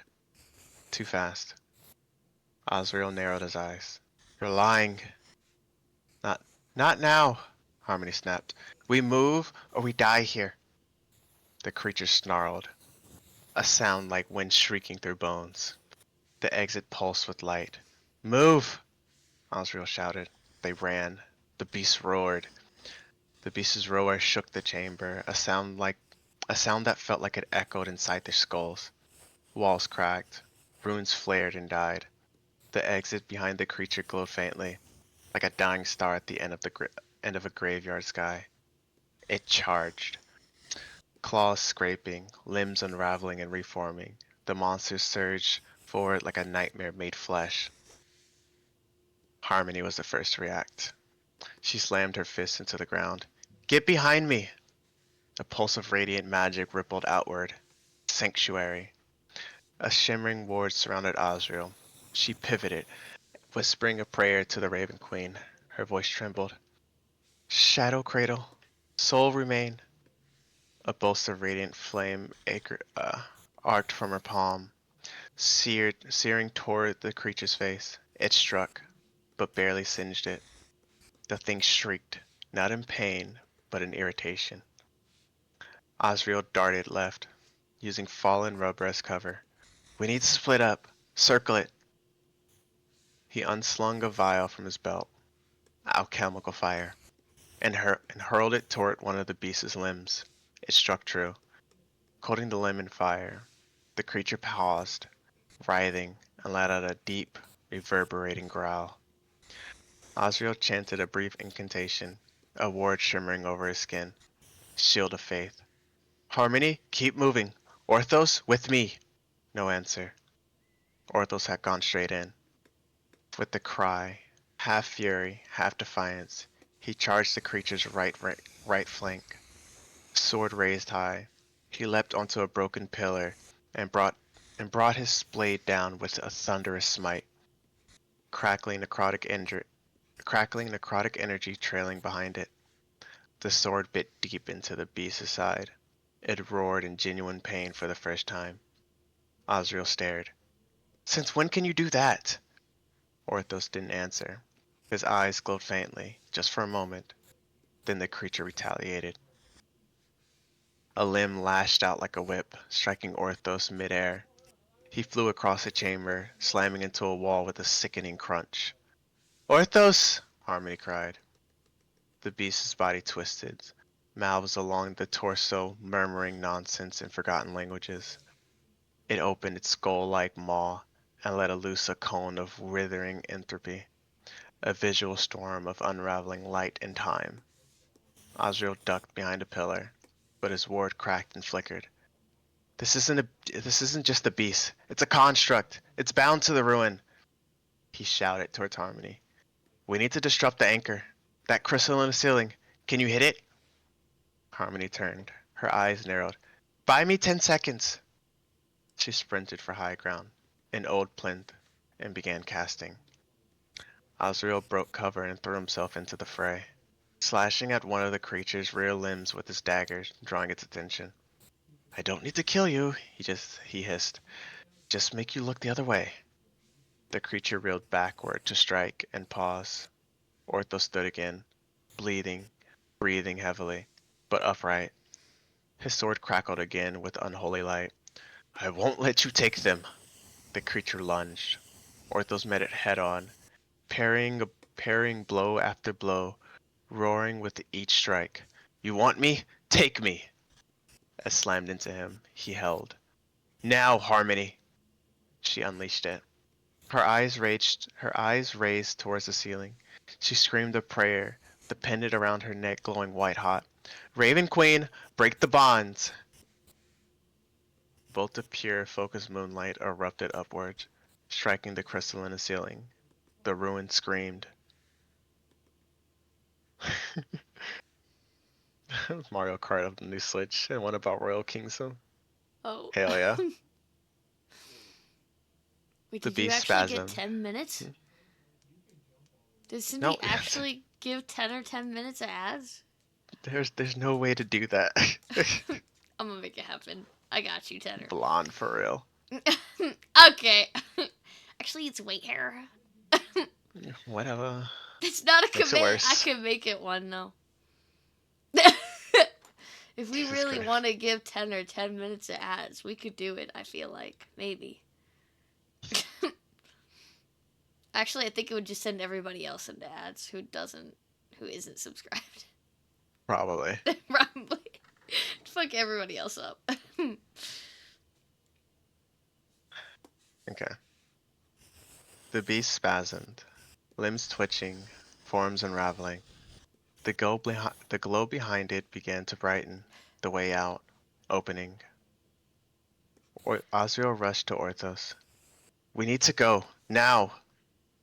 Orthos turned toward him, dazed. I can't hold it back again. Harmony grabbed both their arms. Thinnery, run! The creature thrashed violently, its form destabilized. Its shriek echoed across dimensions. More than sound, it was remembrance of death itself. The trio sprinted towards the exit, stones falling, ground cracking beneath them. And as they crossed the threshold, the light flared so bright it blinded them. And then, silence.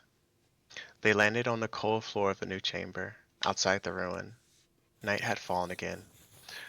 Or perhaps it never ended. The Shadowfell greeted them with its eternal twilight. Breathing hard, bleeding and battered, they looked at each other. Harmony broke the silence. We made it. Azrael nodded. But that wasn't the end. That was just the gatekeeper. Orthos looked back towards the ruin. His hand trembled. And we were the offering.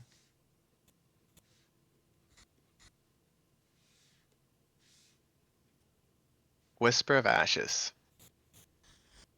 I think this is the dark one. Yeah. Mm. The ruin was far behind them now, its broken gates and howling wardens swallowed in silence. The trio emerged into a field of cracked, pale glass. Into a field of cracked, pale grass under a low, blue sky. The Shadowfell stretched around them like a wound that never closed. They found a shallow hollow near the shattered stone monolith and collapsed there in exhaustion. Harmony gently dabbed a salve over Osriel's arm, where the beast had grazed him. This shouldn't have happened. That thing. It wasn't guarding treasure. It was waiting. Osriel winced as the balm stung. It wasn't just waiting. It knew us. Like it had like it had seen us before. Orthos sat apart, staring at the mist that crawled across the field. His blade lay beside him, untouched. Harmony noticed. Orthos? He didn't respond. Talk to me. We just survived something that most people wouldn't walk into, and you barely said a word. Osriel added, quieter. You knew about the warden. Maybe not everything, but enough. I saw your face before we entered. You weren't surprised. Orthos turned slowly. His eyes were bloodshot, dark circles sinking his gaze deep into his skull. I don't know exactly what it was, just that something would be there, waiting. Harmony's voice cracked. And why didn't you tell us? Because I couldn't, he snapped, then immediately looked away, ashamed. Because if I told you everything, you wouldn't have come. And I couldn't go alone. Azra stood. Couldn't go alone where, Orthos? Silence. Harmony moved closer.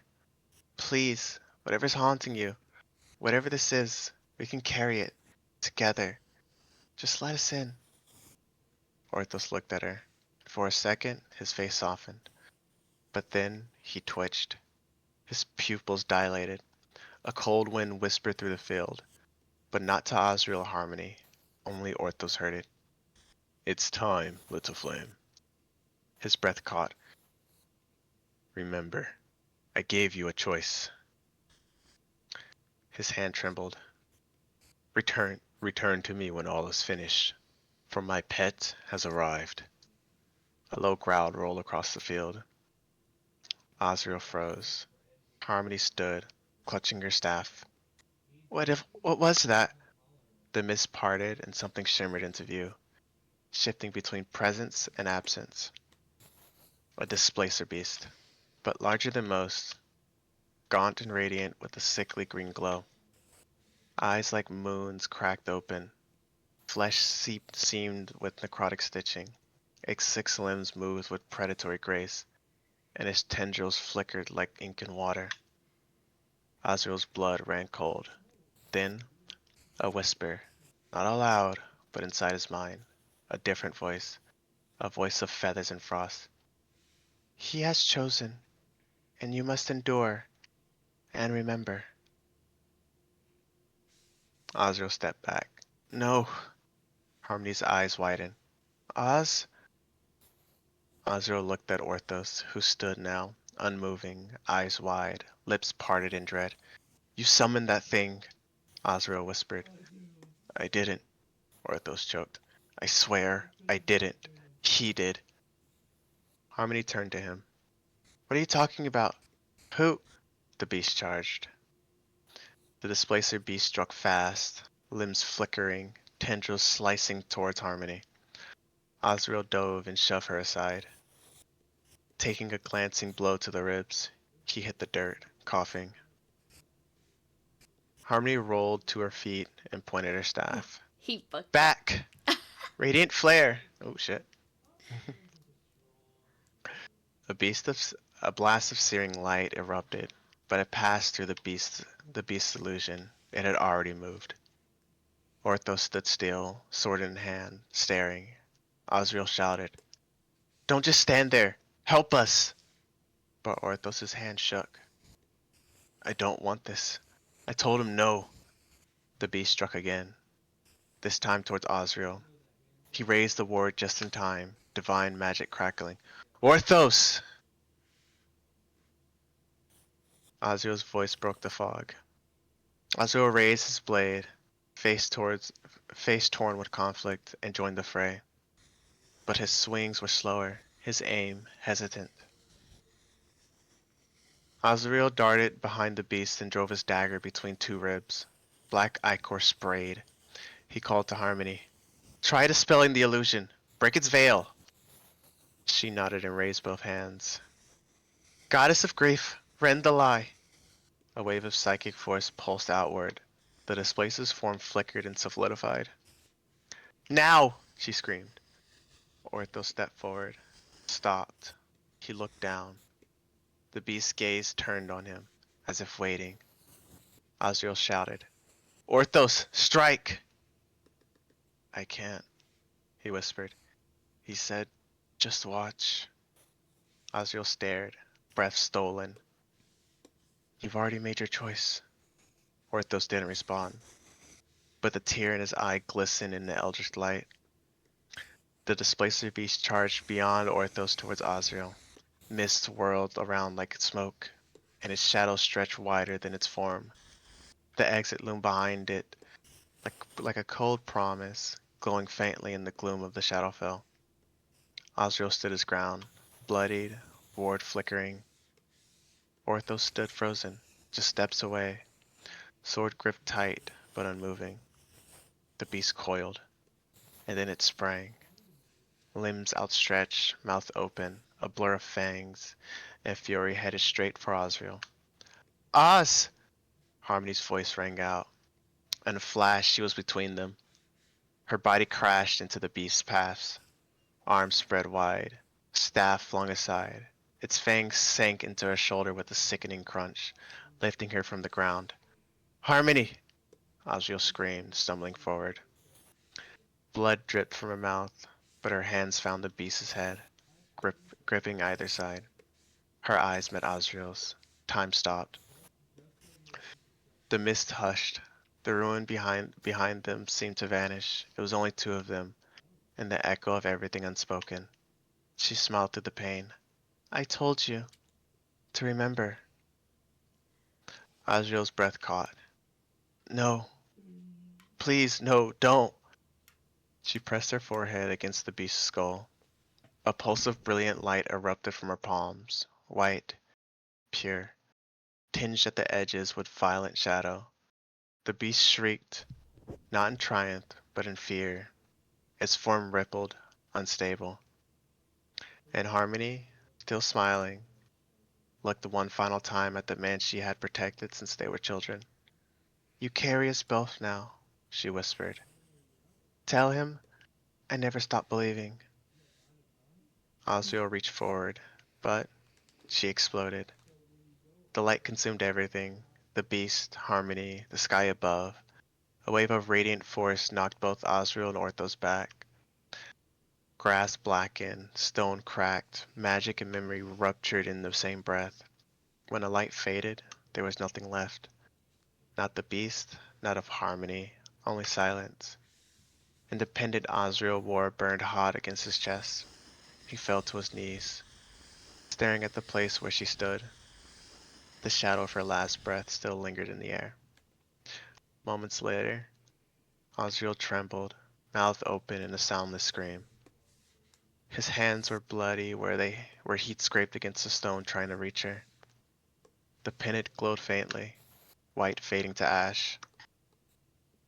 He turned, slowly to Orthos. She died because of you. Orthos, pale and stricken, whispered, I don't know. I thought he said he'd only watch. Osriel stood. I watched, Orthos. I watched you freeze. I watched her give everything, and you, he pointed a shaking finger at him, did nothing. Orthos dropped to his knees, swords falling beside him. I didn't mean for this to happen. Osriel walked past him in silence, toward the crater where she had stood. He knelt. He didn't cry. He didn't speak. He just pressed his forehead to the scorched ground and whispered a single word. Remembrance. From far beyond, forever the Raven Queen listens. A feather fell, not to the earth, but into Osriel's thoughts. A whisper, as light as breath. This is the cost for choosing. Endure and remember. Osriel stood, breath ragged, staring at Orthos. You watched, he said coldly. You let it happen. I tried to fight him, Orthos began. No, Osriel snapped. You didn't. You made your pact, Orthos. And now, you broke everything. Orthos turned and walked a few paces away. I told him no, he whispered. I told him I wouldn't hurt you. But you didn't stop it, Osriel said. Silence. The two of them stood in the pale grass. The shadow fell heavy around them. Nothing had truly been spoken. Not yet. But everything had already changed. Ash still clung to the wind. Where Harmony had fallen, the ground was scorched, silent. Even the Shadowfell's ever-present gloom seemed to draw back, mourning. Her last words echoed like close light in Osriel's chest. He hadn't moved. He knelt again, hand pressed to the warm earth, lips closed tight over a prayer he couldn't finish. Behind him, Ortho stood with his eyes downcast. His fists were clenched, trembling. A voice slithered back into his thoughts. As I said before, Little Flame, they've already betrayed you. Orthos winced, teeth grinding. Not now. You saw it. The boy turned on you the moment she was gone. No thanks, no mercy, only judgment. Orthos's eyes burned. You used me. I gave you truth. You begged for meaning, for justice. You asked for power. I merely showed you who your friends were beneath the faith and pretty promises. Orthos's breathing quickened. His fingers curled into the soil. They were all I had left. And what did they leave you with? A corpse. Orthos snapped, yelling aloud now. She died because of you. Because I trusted you. Because I believed you when you said I'd never have to choose. Osriel turned slowly, rising to his feet. Are you talking to him again? Orthos staggered back, eyes widened. He hadn't realized he'd spoken aloud. Osriel's voice was hoarse. Go on. Let's hear it. What did he whisper this time? Orthos looked down at the ground, ashamed. Osriel continued. That we were liars? That we betrayed you? That Harmony's death was our fault and not yours? Orthos's jaw clenched. You did betray me. The words hung in the air like ash. Osriel didn't blink. Say that again. Orthos stepped forward, pointing. You never trusted me, not since the ruin. You watched me like a threat, not a friend. You chose her, and she chose you. I was always the one left standing in the shadow. Osriel's face twisted. She gave her life to save me. You didn't even move. I couldn't! Orthos roared, fist at his side. I didn't know how to stop it. I didn't know how to choose between the two of you. And by the time I did, it was already too late.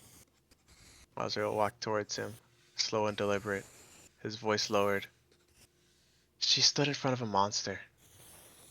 You stood behind one. Orthos's eyes watered. He shook his head. I made a mistake, Oz. I made 1,000, but I didn't ask for this. I didn't want to serve him. Osriel stared at him, expression unreadable. Then why are you listening? Why are you still listening? Silence. Orthos looked away. Oh, Because I don't know where else to go.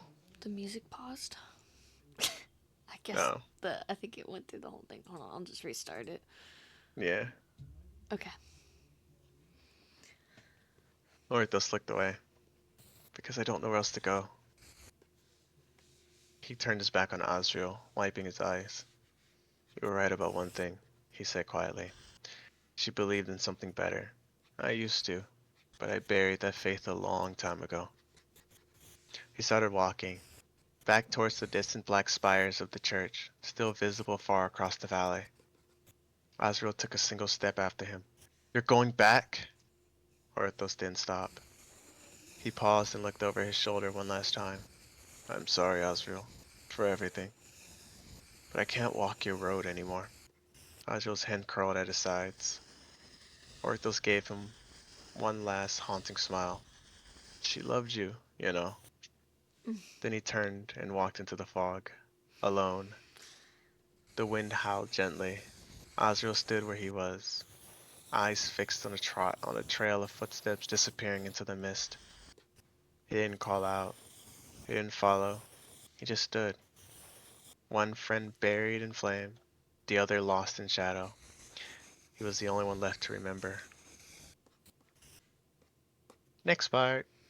Nah, because last time that upset me so much. I was like, no way, this romance. I was so upset. So upset. I'm still not over it. Okay. I'm still not over it. It's crazy. Why not? It was just none but chill. Fucked up. Chill. Fucked up. No, because funny enough, oh, there's an ad about to start too. Okay. Funny enough, I remember like the first time I heard it, I didn't think anything of it. I thought maybe the dude who like I guess sneakily betrayed them. I thought they were gonna be in love with Harmony or something like that. Oh yeah. Um, and then as the story went on, I didn't really suspect anything. But then hearing it a second time, I could see the little parts where they were it's just more upsetting. From the necklace, from the hand on each other. Yeah, yeah. Very upsetting.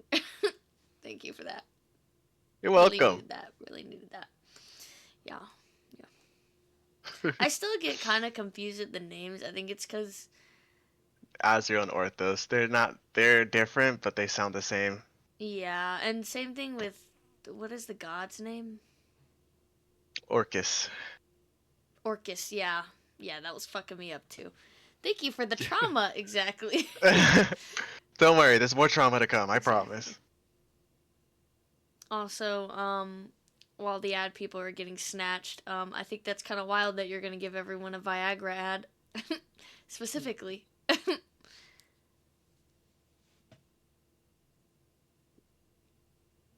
Boy, um, Remember, kids, when asked to choose the red pill or the blue pill, choose the blue pill. But why the red though? pill looks prettier. I don't remember what that means. I would probably choose blue anyways, because blue is best color, but It's the Matrix. why not both? You know? Like, just Okay. grab them both real quick and just pop them in, you know? They asked for it. I am a merciful God. Exactly, blue is best, exactly. But, like, there's red, purple, or fuck. I mean, there's red, blue, and then there's purple, you know? You know what I'm saying? If we each have one, then kiss we make a purple pill. Ooh, woo. Or you could just pop them both.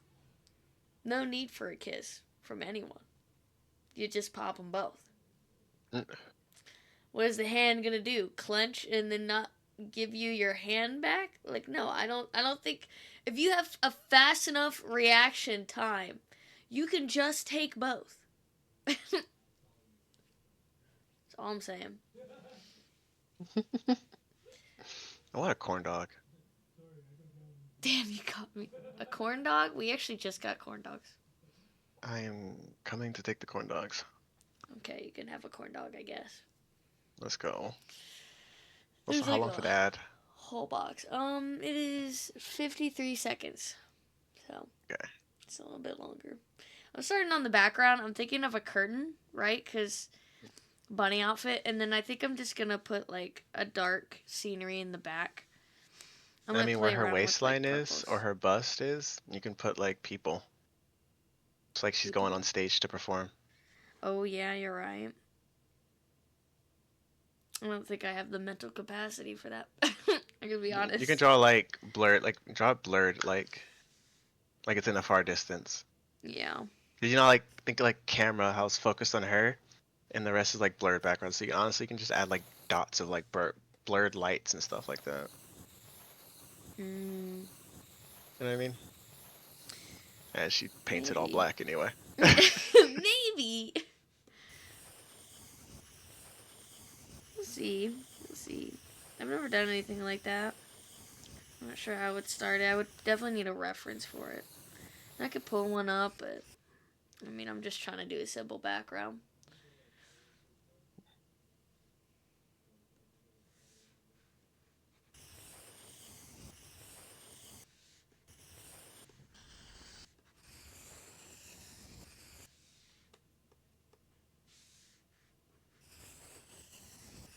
I'll try to add people. Let me know when the ads are over.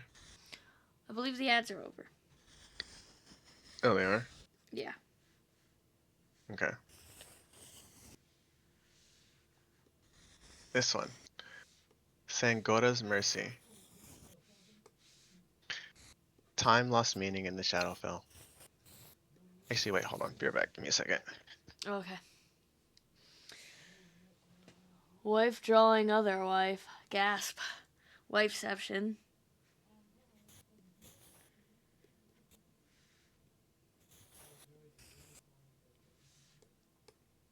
This was oddly not requested by the person that I'm drawing. It's a so it was a reward. I'm sure you guys saw it on my Discord, and I even posted it on Twitter. Um, a friend of mine needed some help with donations, and so I asked if anybody could to donate, and if anybody did and provided me proof, then I would make free art for them, and that's what this commission is from. Excuse me. Um, and so I was shown proof by somebody, and then they actually requested that I make their friend some art. So that's what I'm doing. I was Okay. requested to make them into a bunny specifically, and I was given like a reference, and I like loosely used it, I guess, um, but customized it to her design. So Ray has such good art. Yes, yes, yes. I'm enjoying actually like kind of recreating her style. So it's very nice. Also, welcome back. Thank you. Okay. So, Sangora's Mercy. Time lost meaning in the Shadowfell. Days bled into nights, and nights into fog. The sky remained a bruised gray that never brightened or darkened, and the world felt like it had exhaled and never drawn another breath. Osriel walked. He didn't count the days. He didn't track the path, only that he walked away. From Orthos, from the church, from Harmony's last breath turned to ash. The pendant she gave him still hung around his neck, Oof. heavy with warmth that faded Sorry, more this with is each actually smile. like new story lore for me. I haven't heard this part. Okay, go Yes, ahead. that faded more with each mile. His body ached. The gash on his ribs from the beast had begun to fester. He hadn't eaten for 2 days. His flask had run dry, but none of it compared to the weight on his chest. Each night, when sleep came, rare and thin, it brought her voice. You carry us both now. Tell him I never stopped believing. And just behind that echo, like a second knife, she loved you, you know. He hadn't cried, not when she died, not when Orthos left, not even when he collapsed in the waste, too weak to climb the ridge. He just kept walking until he stumbled upon it, a city. It emerged from the mist like a memory half remembered. Broken towers, hollow bells, gray stone riddled with black moss. It had no name. It didn't need one. Like everything in the Shadowfell, it looked half dead and long forgotten. He staggered into it, boots scraping across uneven cobblestones. The hollow eye sockets of gargoyle statues watched him from the rooftops. He passed through the streets of crumbled homes and temples with empty altars. No one greeted him, not until he collapsed in an alleyway. His body gave up first, then his mind. He sat slumped against the cold stone wall, his cloak ragged, his skin pale. The pendant was pressed near his palm like a prayer he didn't know how to offer. He thought, dimly, this is how it ends. Forgotten, like everything else here. And then, a voice. Soft, feminine, dry as dust, but threaded with something similar. You must be lost. Osriel's heart fluttered open. At the alley's mouth stood a figure in a dark hooded cloak, long and draped like trailing smoke. Her outline shimmered slightly, as if the light of the realm couldn't decide if she belonged in it. His lips were cracked, his voice hurt hoarse. Who? She stepped forward, heels quiet against the stone. The hood obscured her face. I've seen you walk the way. I've seen the way you walked, she said, like someone who's trying to bury himself before he dies. Osriel coughed, blood in the back of his throat. Leave me. No, she said plainly. I think you're meant for something else. He laughed bitterly. I've heard that one before. From someone who burned for you? He froze. His eyes slowly lifted towards her, narrowing. How do you know that name? I didn't speak a name, she replied.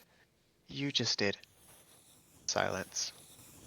He tried to rise, but his legs failed him. He collapsed back, gasping. She crouched down before him, face still hidden. You're starving. You're wounded. You're haunted by your own guilt. And yet, you still carry that pendant like it's armor. She reached a hand forward. Let me help you. Azrael flinched. I don't need help, he whispered. I need to forget. No, she said gently. You need to remember. The same words, spoken now with warmth instead of weight. Azriel's head lowered. You sound like her.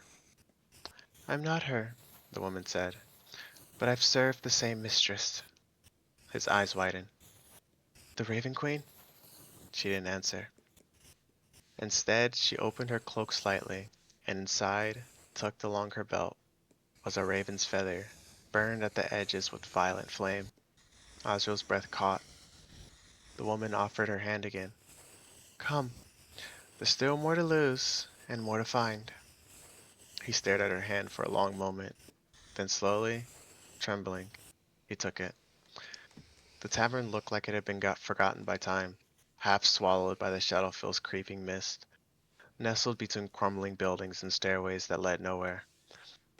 The weathered sign above the door bore no name, only the fading image of a black feather falling through the broken ring. Sangora led Azriel inside with a steady hand beneath his arm. The scent of dried herbs, old wood, and rain greeted him. It was quiet. No other guests, no music, but warm. A hearth burned in the corner, the flames of strain mixed in violet and silver. The air, though still heavy with shadow-filled chill, held a peculiar peace. She eased him into a chair by the fire and disappeared behind the bar. When she returned, it was with a steaming bowl of soup and a small glass of amber liquid. Eat, she said simply, and drink. The first is for the body, the second is for the shadows inside it. Azrael hesitated only for a moment before taking a spoon. The broth was thick, surprisingly rich, rooted in memory more than flavor. The warmth of it spread through him like waking after a long frost. He sipped the amber drink. It burned, not like fire, but like forgetting. Thank you, he murmured. She nodded, sitting across from him. For a while, neither spoke. Then slowly, cautiously, Azrael asked, What's your name? The firelight caught in his eyes. The firelight caught in her eyes. She smiled, not unkindly, but with something unreadable beneath it. Sangora. The name felt old, worn smooth by repetition, but there was some weight to it. Osriel turned it over in his mind like a blade he wasn't sure he wanted to draw. Sangora, he repeated. You serve her, don't you? She said nothing. I saw a feather, the violet fire, the way you looked at me when I said Harmony's name. Still no answer. You knew this would happen, didn't you? She rose, gently taking his empty bowl and cup. Rest, Osriel. The questions will come again, but the answers won't be given until you're ready to receive them. Mm. The days after, Osriel stayed, he healed. Sankora never told him to leave. She fed him, gave him a room upstairs, left the fresh clothes folded each morning. With his strength returned, she let him help him, sweeping, chopping herbs, tending to the fire. It felt normal, but each night, when the hearth burned low and silence claimed the tavern, he asked another question, always about the Raven Queen, always met with the same answer. Not yet. Until one night, when the wind howled harder than usual, and Osriel dreamt of Harmony again, her smile fading into shadow. He awoke to find Sangora standing beside his bed. Come, she whispered. He blinked, heart already racing. What is it? Sangora didn't answer. She turned and descended the narrow stairwell just beyond the kitchen.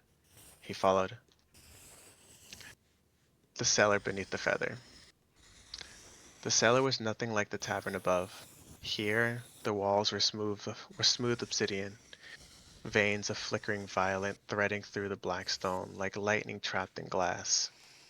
Candlelight floating midair, pale and silent. A shallow pool of water formed a circle at the chamber's center, still as a mirror. Tengora stood at the edge, barefoot, her reflection rippling below. Azrael stepped closer, uneasy. What is what is this? Tengora turned to him. Her hood was down.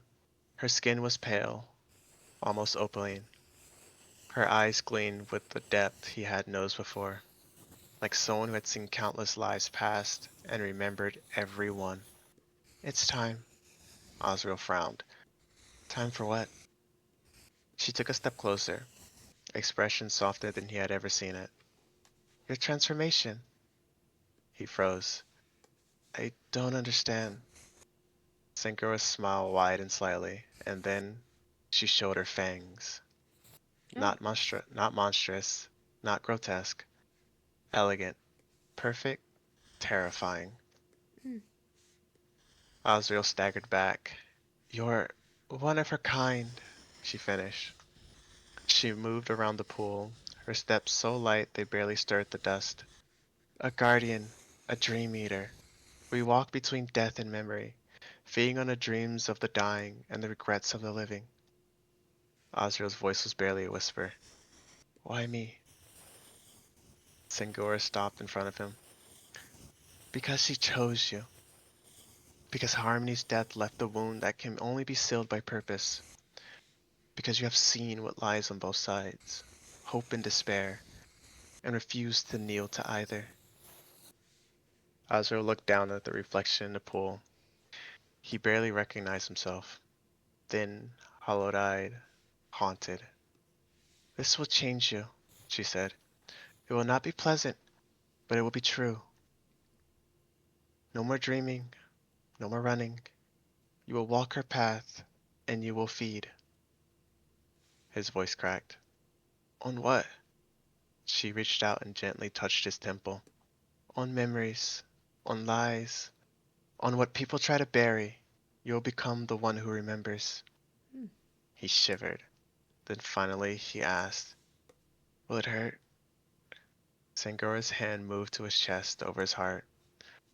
Only the part of you that still wishes she lived instead of you. That broke something. Azrael's knees buckled. He wept, not aloud, but open. Sangora held him through it, and when the tears slowed, she guided him to his knees. She guided him to his knees in the water.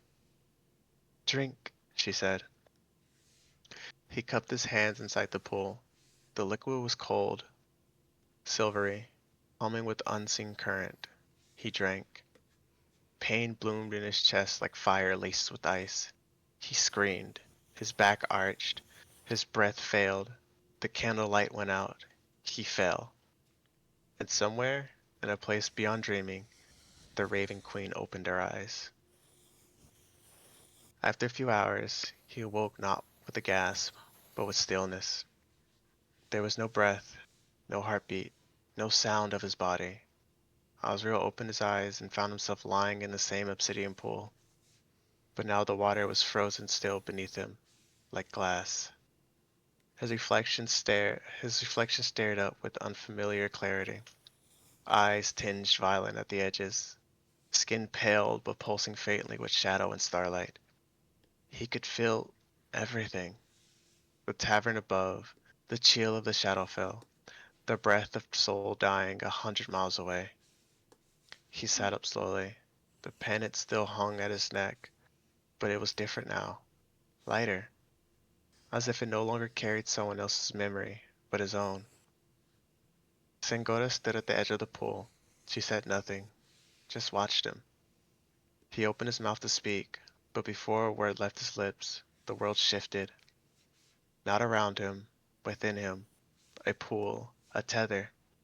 His breath caught, though he no longer needed to breathe, and suddenly his vision tunneled, falling into shadow. The dreamscape. He blinked and found himself standing in a forest he had never seen. Moonlight filtered through the tall, rustling trees. Snow blanketed the ground, and in the distance, barely visible, was a child kneeling beside a body. A man, older, pale, bleeding, dying. Azra moved forward, though his feet made no sound. The world shimmered as he passed through it, not part of it, but an intruder, a guest in a dying memory. The child was crying softly. The man was reaching for her hand. Asriel stepped closer. He recognized now.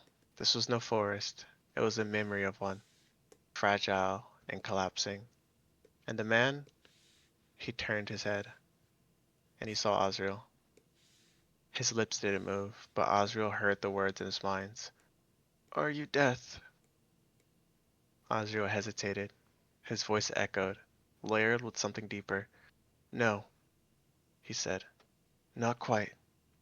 The man coughed, blood trailing down his chin. Then, why are you in my dream? Asriel didn't know how to answer, until the Raven Queen's whisper echoed inside of him. You are here to feed, but also to guide. Take what take what must be taken, and leave behind only what matters. Asriel knelt beside the man, watching the edges of the memory begin to crack like grass underfoot, like glass underfoot. What's your name? Reth, the man said. My daughter. Her name is Lyra. She's here. Asriel turned to the child, still sobbing, her face buried in her father's chest. No, Reth whispered. That's not her. That's what I remember of her. The real one is already gone. Years ago. A pause. I couldn't stop dreaming of that night. Of losing her. Asriel understood. This is your final dream. The man nodded. I just didn't want to forget her face. Asriel reached forward, not touching him, but brushing a thread of memory that pulsed from his mind like mist. As he did, he felt it. Lyra's laugh, the warmth of her arms around his neck, the song she sang in spring, her final scream in winter. He closed his eyes, and he fed, not on pain, not on joy, only the truth behind both, on the weight. He drank the essence of memory itself. When his eyes opened again, the force was fading. Rest's breath slowed, his eyes closed. And before the dream ended, Asriel whispered, She remembers you. The dying man smiled. Then he was gone. Asriel snapped back to his body with a soft gasp. The pool beneath him had gone still again. Sangora knelt beside him, now watching. Well? She asked. Asriel's throat was dry. I saw a man die. I saw the dream he refused to let go of. And I took it. And he stared into the dark. I understood him, more than I thought I would. Sangora placed a hand on his shoulder. Then you've begun.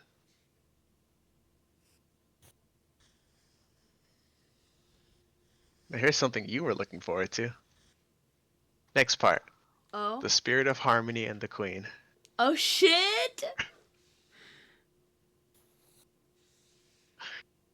There was no pain, no sound, no final breath, no burning of flesh, no sense of time slipping.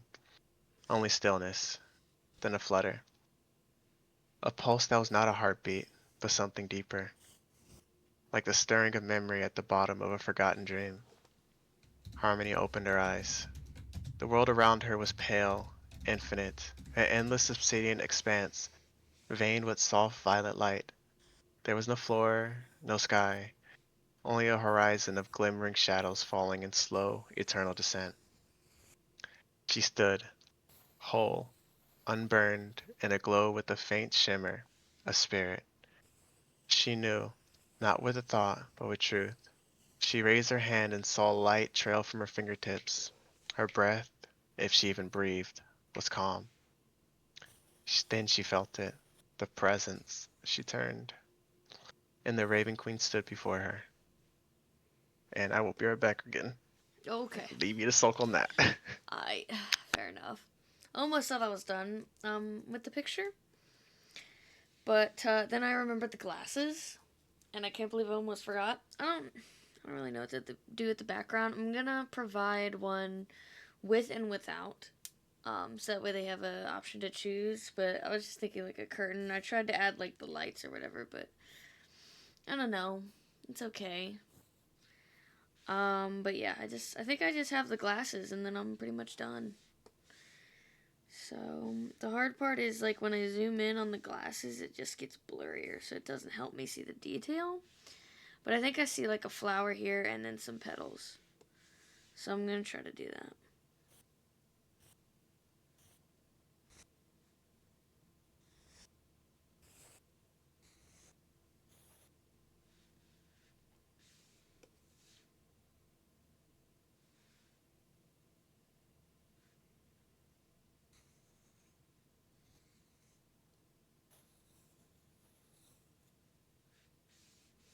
It's kind of hard.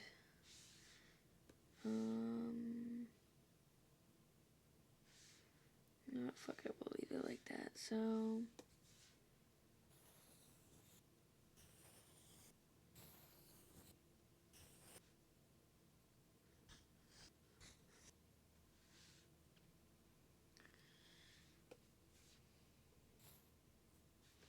I'm very glad that Rue wanted to read his story because my voice, as we talked about in the beginning of stream, is dying. So I definitely need to rest it like as much as I can. But I still wanted to stream. I was kind of hoping to play some games tonight, but I think we're just gonna keep it to drawing, and then maybe tomorrow night, I'll play a new game that I've been wanting to play. I have a couple other I have a couple of new games that I really want to play. Unfortunately. Um, so I'll have to really pick between them, and then the hard part is I still want to play Sims no matter what. So I don't know. Maybe I can break it up, but the problem is I'll get really into a game and then I'll play it for like 6 hours. Yeah. So um, we'll see. We'll see.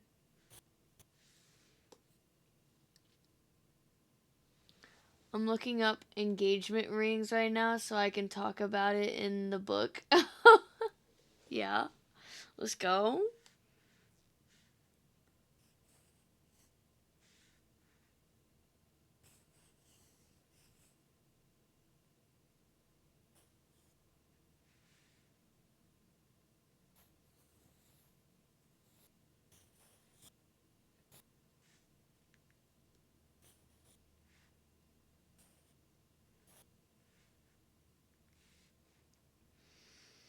Mm.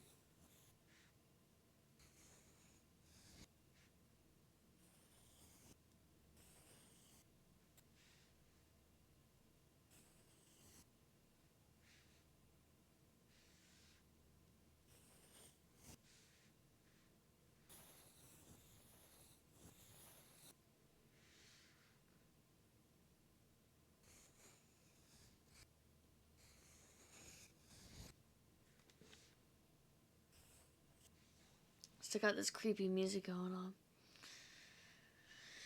Whew.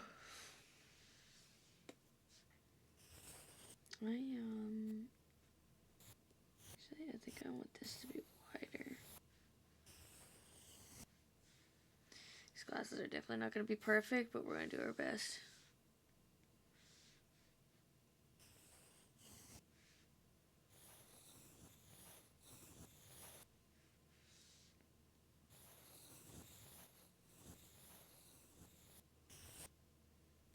I think they're going to still turn out pretty cute.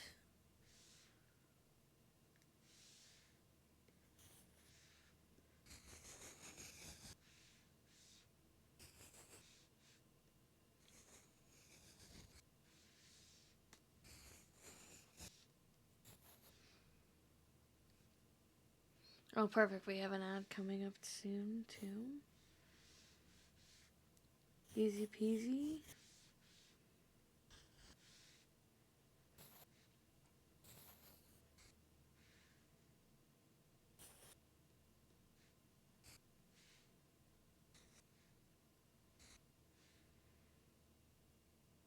I feel like that's like, hold on. Yeah, space this out a little more. How the fuck do I write this? Honestly, listening to this story has really made me think about writing again. I used to write a bunch of stuff. It was mainly like fan fiction stuff, but there was one thing that I didn't write for fanfic. Well, there's a couple things actually. I didn't write for fan fiction. I went through this creative writing class. We had to write poems and like short stories, and I wrote this one short story. It's really dark, but it was a huge hit in class. But it was really dark. It was so dark that the teacher pulled me aside and was like, "Hey, everything all right?" And I was like, "Yeah."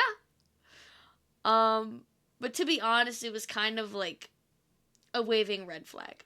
Super great story though. But yeah, Okay. dark. I could never get okay. Okay. Um. Also, welcome back. Thank you. I believe we're either in an ad or the ad is ending. We just started an ad. Yeah. Okay. I was talking about my past history of writing. And I had this one really dark short story, and then there was a couple poems I did for that same class, and then other than that, it's really been mainly Peter Pan fan fiction and The Walking Dead fan fiction. Although I don't really know if that's considered fan fiction because it's just inspired by The Walking Dead, but I don't use any of the same characters. I make my own characters. Right. Um, man, what else did I write? There's a couple other. There's this one really good story I wrote for another short story class specifically. Super good story. Very proud of it. Don't know where it went. Have no idea. It's been like haunting me. I think it's on my old school account, which I think got deleted. Sure hope not, because that was like my pride and joy. I mean, I have a I have the issue of writing too much. So my professor, bless his heart, he didn't limit us. He only told us like this is the minimum. And the problem with that is I was not limited, so I wrote 11 pages. Um and then everybody, and because I wrote so many and no one else did, everybody had to present before me, and then I had to go last, like dead last. Because he wasn't like, he already told me ahead of time, like, hey, your story's really long, so we're not gonna have enough time to hear it all. But I'd really like to give everybody else time to read theirs since theirs are shorter. And then when it's your turn, you just read all of it that you can. And I was like, okay. And some people, it was kind of fucked up. Some people were allowed to get other people to read their story, and when I tried to do that, he's like, "No, yours is too long. You're gonna read yours." And I was like, "Fuck." So I did mine. I think I made it like halfway through my story, maybe, and then we had to leave. So Yeah. pride and joy right there. Don't know where it went. I'm gonna see if I can find it again. Thank you for the Thorsty.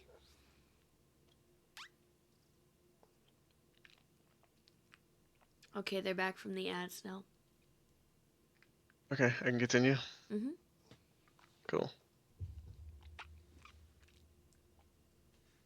Okay. Uh, the presence she turned, and the Raven Queen stood before her. Cloaked in flowing shadow, her face shifted between beauty, bone, and void. A crown of raven feathers shimmered One atop her second. brow. Hello, Wild. Welcome in. When did you get here? Welcome back. Okay, now you can continue. A crown of feathers shimmered atop her brow, and from behind her, the shapes of hundreds, no, thousands of spirits moved in silence. Some wept, some prayed, some simply watched, but none stood closer than Harmony. The queen's gaze was not harsh or cold, it was immense, like being seen not with eyes, but with the full weight of memory. No worries. Yeah, I was about to say no worries. Yeah. Um, for a moment, Harmony couldn't speak. She knelt instinctively.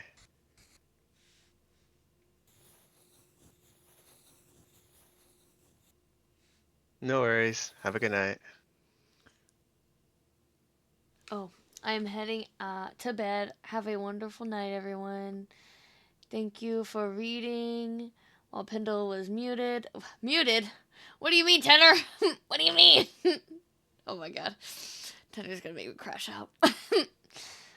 I hope you have a good night. Does that mean Wild is also going to bed? Ah, yes. Okay. I hope you guys have a good night. Thank you for unshrimping me. Pendle is here? Okay. Okay, Cindy. Good night. Man, if she's asking what I mean, I won't know. Okay. Okay. Alright, go ahead and continue. I've had my crash out. Okay. For a moment, Harmony couldn't speak. She knelt instinctively. The Raven Queen's voice, when it came, was layered with echoes. Rise, Harmony of Moyle. You need not kneel here. She stood slowly, trembling, not in fear, but awe. The Queen stepped closer, her long hair trailing behind her like falling night. You are not lost. You are not punished. You are remembered. Harmony's lip quivered. Am I dead? You gave your life to protect what you loved. You burned your soul to preserve another's. Death like that is not an end. It is an offering. Harmony swallowed hard. And Azrael? The Raven Queen's held head's fire emblem. Let's go. Oh shit. Wait, where? Oh, have a lovely night. I'm gonna be embalming tomorrow. Also, I am tired of trying to fix that war. Yes, very good. Hmm. The Raven Queen's head tilted slightly. She turned, and in the space between seconds, a window opened behind her. Not of glass, but of memory. Through it, Harmony saw him.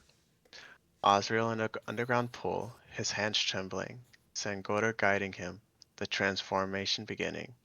She gasped. He's becoming, the Raven Queen finished, a part of me now, as you are. Harmony stepped forward instinctively, reaching toward the window, but her fingers passed through it. Does he know that I'm here? Not yet, but he feels you. Your presence echoes in every dream he can't explain. Tears welled up in Harmony's spirit form. Is he in pain? More than most, less than he will be, but he endures. Wait, I'm sorry. Silence What the passed. fuck is he doing right now? His transformation that he had. He's not killing himself, is he? No, Okay. transforming. Okay, I got I got worried. Okay, continue. Silence passed between them. Then Harmony whispered, I still want to help him.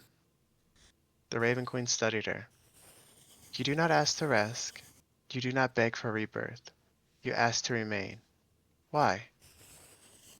Harmony stepped back and raised her chin, voice steady. Because love doesn't die with the body. Because his path is longer than he knows, and lonelier than he deserves. And because I'm not finished being a part of his story. The Queen considers it, and then she smiled. Not cruelly, not like a god indulging a mortal, like a mother seeing strength in a daughter's eyes. No. Then so shall it be. She stepped forward and reached towards Harmony's chest, not piercing, but welcoming. You shall serve as my memory's hand, my whisper in the dream, my lantern to the lost. Harmony's form shimmered. Her body grew brighter, her light refracting into feathers in pale silver and violet. And through me you shall watch over him, not always seen, not always heard, but always near. Harmony nodded, smiling through her tears. That's all I ask. The Queen extended her hand. Come, child, walk beside me. Harmony took it. And so she became something new. Not just the memory, not just the spirit, but an aid to the Queen of the Dead, Oh, a shit. guardian of dreams, a flame that could no longer be extinguished. And somewhere far below, as Osriel stood before his first death dream, it began with a feather. A violent edge, soft spinning, it drifted down in front of Osriel as he sat in the quiet chapel beneath Sangor's tavern. The air had gone still. The shallow pool reflected not his image, but hers. Not clearly, but just enough to catch a smile that didn't belong to memory alone. He reached for the feather, and the moment his fingers touched it, the world shifted. The air thickened like velvet. The carpet around him dissolved into starlight and silence. Osriel found himself standing in a field of black glass, the sky overhead a sheet of shimmering dust. Soft, spectral light illuminating the vast emptiness. And across from him, she stood, whole, unafraid, Harmony. She wore a soft silver robe, edged in violet. Her hair, once streaked with ash and blood, now flowed in smooth waves behind her. Her eyes, those same garnet eyes, sparkled like they did when she used to challenge priests in the Church of Orcus, back when they were just children with impossible dreams. Osriel took a breath, but it caught in his throat. Harmony? She smiled. Took you long enough. A sound escaped him, a broken, hopeful laugh. You're real. She nodded. In a way. In her way. Osriel stepped closer, tears threatening to breach the wall he had kept sealed since the day she died. I thought I'd never see you again. You weren't supposed to. His hands trembled. Then why? Because you needed it. Because you saw your heart cracking, and because I missed you. He Hmm. closed his eyes. I've changed. I know, she said, stepping closer. I watched. He met her This gaze. is gonna make me I'm cry. not the same Mm. I'm not the same man you saved. Good. That boy needed saving. This one might save others. Osriel half laughed, half sighed. I'm not sure what I am now. Sangora called it a dream eater, a dampier, something between life and death. I can feel people when they're dying. I see what they remembered, what they regret. I feed on it. Harmony tilted her head. Do you hate it? He paused. No, I thought I would, but there's beauty in it. Peace. I see what people hold on to, and I carry that forward. Then you're exactly what she needed to become. A silence passed. Gentle, familiar. Then Harmony stepped forward and took his hand. It felt real. I want you to listen to me, Osriel. I don't have much time. He nodded, swallowing hard. Don't blame Orthos for what happened. His expression darkened. He let it happen. He was afraid. So was I. So were you. But fear is not the same as cruelty. You know what Orcus does to the soul. How he twists faith. I saw it forming in Orthos long before the ruin. Osriel looked down. He made his choice. And help him make a better one. His eyes lifted to hers. Guide him back, away from Orcus, before there's nothing left. He said nothing, but his silence was softening. Harmony smiled. He still matters to me, and I know he matters to you too. A low wind began to rise, though there was no source. The sky above them shimmered. A shadow passed across the stars. Osriel turned. Far off, cloaked in an endless mantle of feathers and twilight, the Raven Queen stood at the edge of vision, waiting, calling her servant home. Harmony looked back at Osriel, and he knew what it meant. Tears lined his lashes. Harmony. She stepped in and wrapped his arms around him. Firm and familiar, warm and real, if only for a second. She whispered against his shoulder, I will always watch over you. She pulled back just enough to meet his eyes. Live. Carry me with you. You don't follow me yet. You still have things to do. People to save. She reached up and brushed her fingers along his jaw. And Azrael? He blinked. Yeah? I love you. She smiled. I'm waiting. The stars cracked open above. Light swallowed her. And then she was gone. Stop! Stop! Azrael collapsed back into the pool in the chapel, the water rippling out in silence and silent circles. His chest heaved, not from pain, but from memory. The pendant around his neck pulsed faintly. He touched it and whispered, I'll carry you. Next part. Ugh. The gates, rite of returning flame. The gates of the Church of Orcus loomed like a rib, like the ribs of a dread god. Tall, jagged, and blackened by time. Moyle's air was still here, thick with the scent of blood, rot, and incense. The sky above it was swirled with ashen clouds, casting no light, only dim awareness. Ortho stood before them, cloaked in rags, dust clinging to every edge of him. He hadn't slept in days. His sword was rusted, dragged rather than carried. His face, once useful with defiance, was now drawn and shadowed with grief. He had come home, though every part of him wished he hadn't. The grate creaked open not with scream, but a sigh. A familiar voice drifted out. The prodigal flame returns. From the shadows within, a tall figure emerged. High Priest Malvar. His robe trailed like smoke behind him, adorned with skulls of infants and kings alike. His face was pale, sharp, beautiful in the way a blade gleams just before it cuts. His eyes were black pits flecked with crimson. Ortho stared at him, waiting for the scorn, for the lash, for judgment. But instead, Malvar smiled. He opened his arms. Welcome home, my child. Orthos fell to his knees. It was not ceremonial. It was not poise. It was defeat. His voice cracked. I failed. I watched her die. I let him go.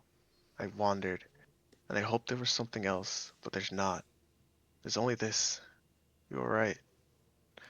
Malvar stepped forward and rested his fingers under Orthos's chin, raising his head. You were never meant to succeed, Orthos, only to surrender. Tears spilled down Orthos's cheeks, quiet and unresisted. I have nothing left. No purpose but yours. No truth but the one he gave me. He closed his eyes. I'm ready.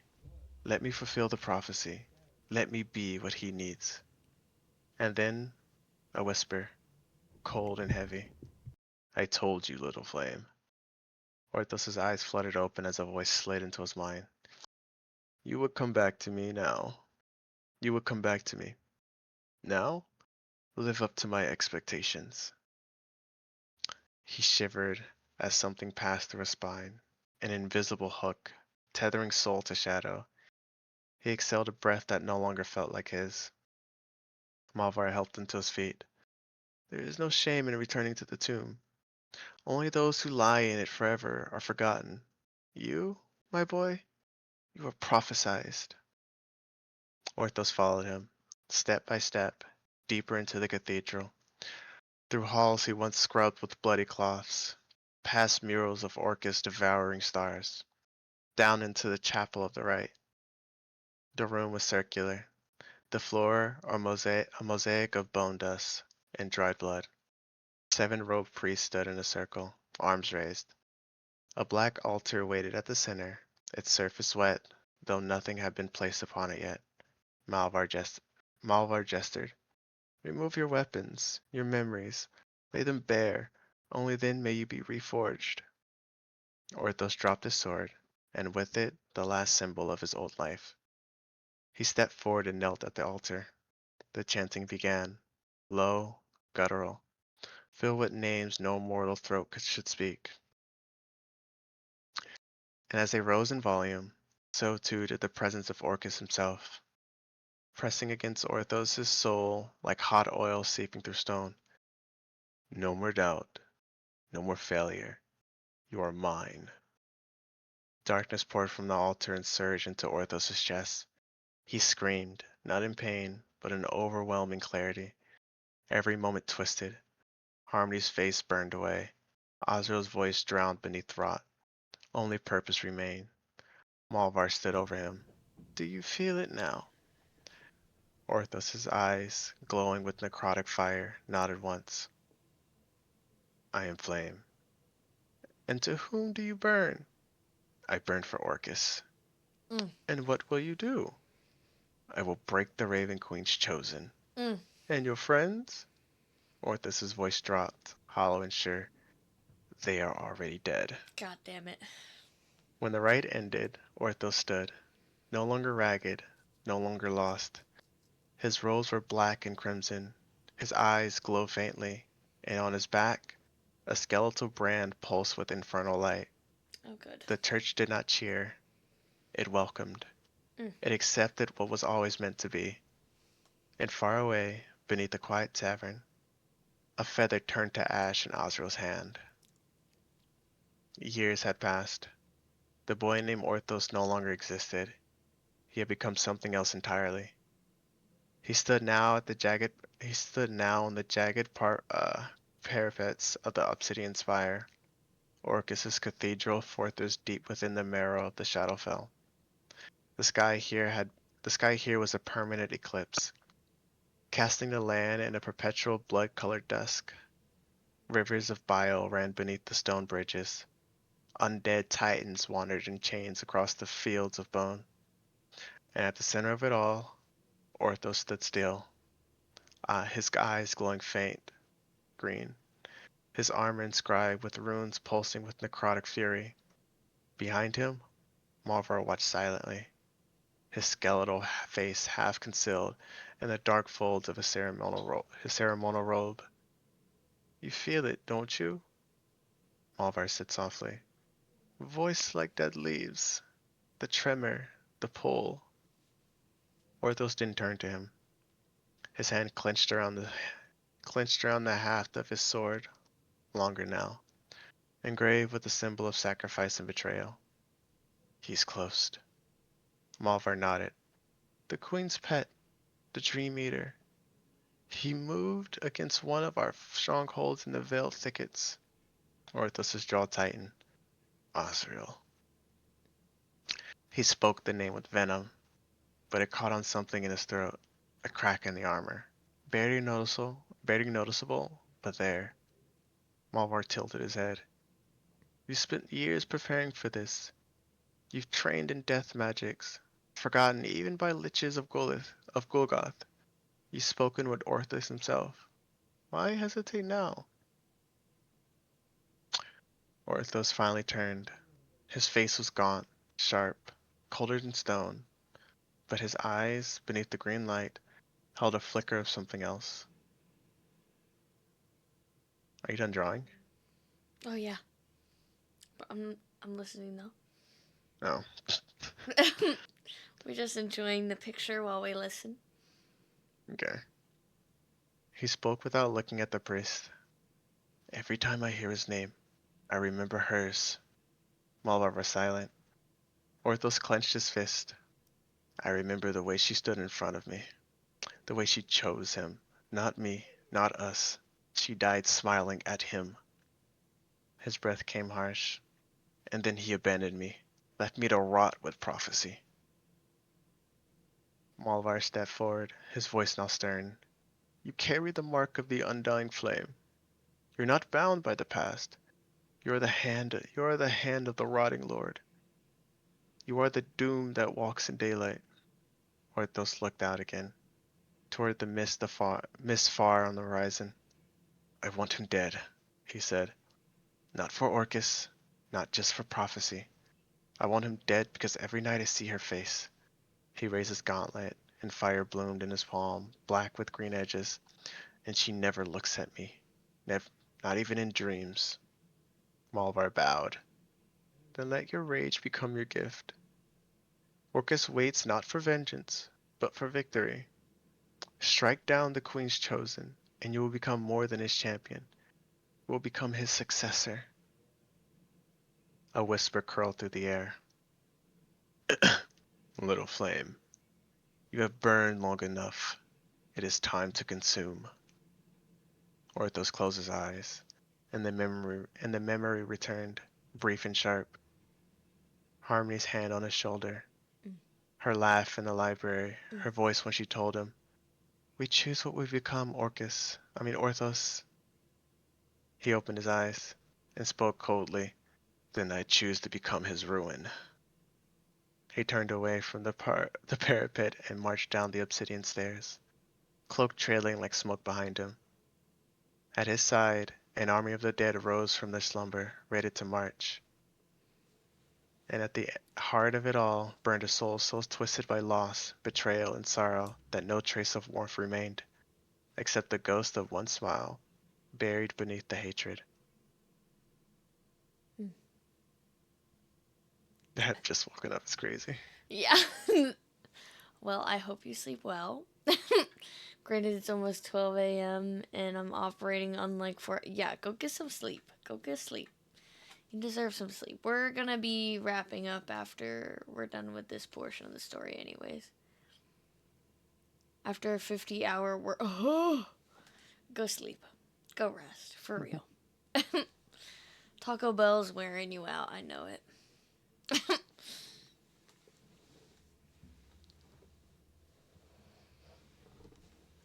How much longer do we have of this section? Uh, this one is about 5 minutes, Okay. but there's still 3 more parts after that. Like to the story, right? Yeah, Okay. We can do that another time for the other three yeah, parts. yeah. I mean, I can end it right here. What? Don't you want to finish this section? I mean, this is the new section. Oh, this is the next. Oh, okay, okay. Yeah, after one I just read, this is a new section. So Oh, if I were okay. to Yeah, read I was this one, reading it'll be for three like the more. section to be done, so we had like the that part of the story done. Yeah, I wasn't including this one, but with this new section, it'll be 4 left remaining. Oh, okay. Okay. Bet. All But yeah, right. well, we can end it here. All right. Well, we got this picture done. I'm gonna confirm it and make sure it's done for sure, but I double checked the details and I believe I got everything. So hopefully it is approved and all that. I think next time when we do story time and art, I'll probably be doing the Joel and Friends style. I have it pulled up.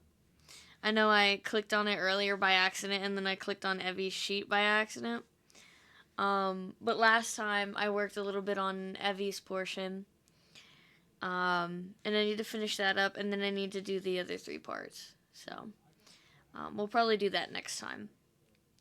But yeah. I think this is where we're gonna leave it for tonight. Yes, everybody go follow Rue. Rue should stream more Thank you, for real. Cindy. It's just stream more is crazy. Yes, absolutely. You could read like D&D stuff or like do D&D stuff. I don't know. I mean, on top of League, of course, because League. Marvel Rivals, probably. Oh yes, Marvel Rivals would be good too. And Thinking of that, I have my friends waiting. oh, your friends are waiting to play Marvel Rivals with you. Yeah. Let me move over. I think that muted me on Discord. Hold on. Oh no, I'm good. I'm good. Okay, well, I'm gonna switch over to the talking screen, And while and you we're do that, gonna see I'm stuff. going to head out. Okay, thanks for hanging out with us and storytelling. I hope you have a good time with Marvel Rivals. Thanks for listening, guys. Have a good one. Have a Bye good night. bye.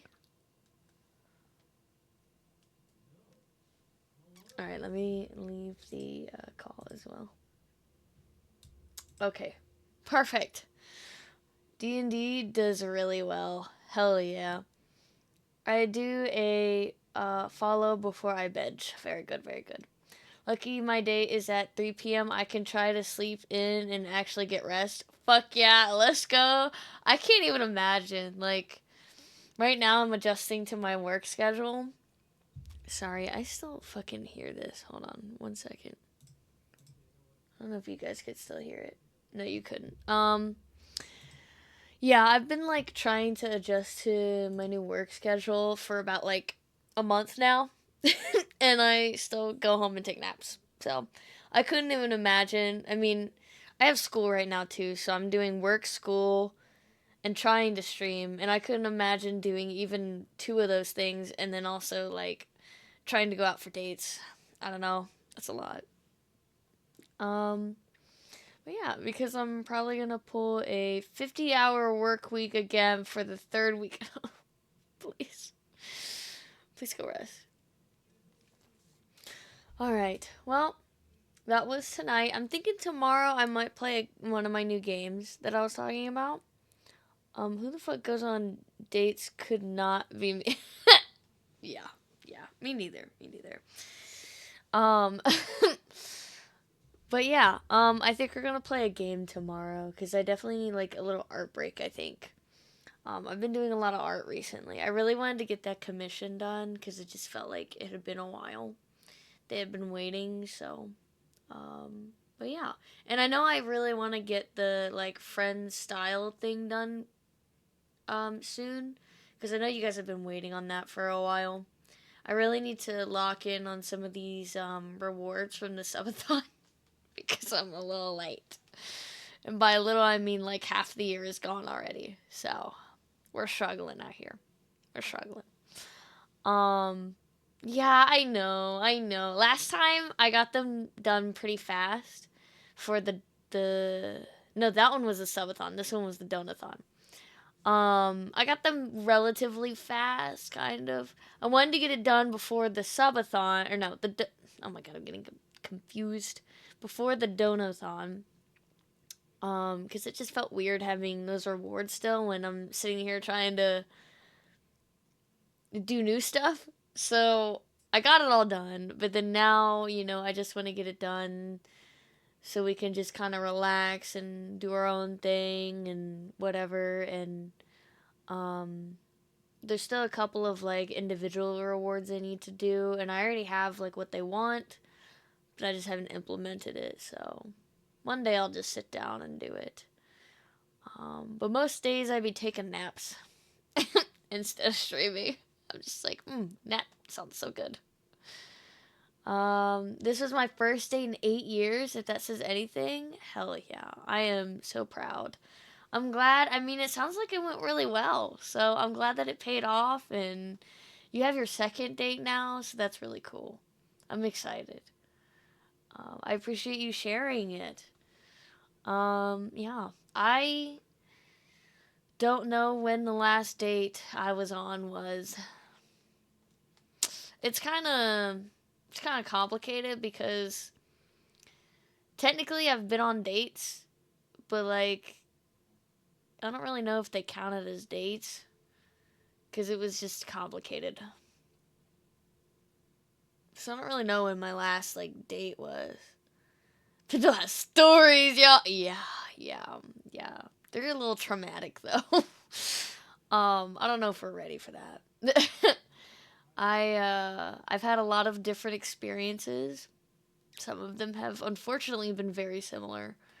But I've had a lot of experiences with relationships romantically. So interesting ones for sure. I've never been on a date. Tee hee. One day, one day. That's why when I asked her out, I very clearly called it a date. And that's very so intelligent. So intelligent. Oh my god, hold on. I gotta snooze this again. Um yeah, it's complicated not because like there wasn't clarification on what it was, I guess. It's just like I was very adamant that I didn't want to date anybody. And then things kind of happened. So, I don't know. Like sometimes I'll be very clear about what I want or what I don't want, and that doesn't always get respected, unfortunately.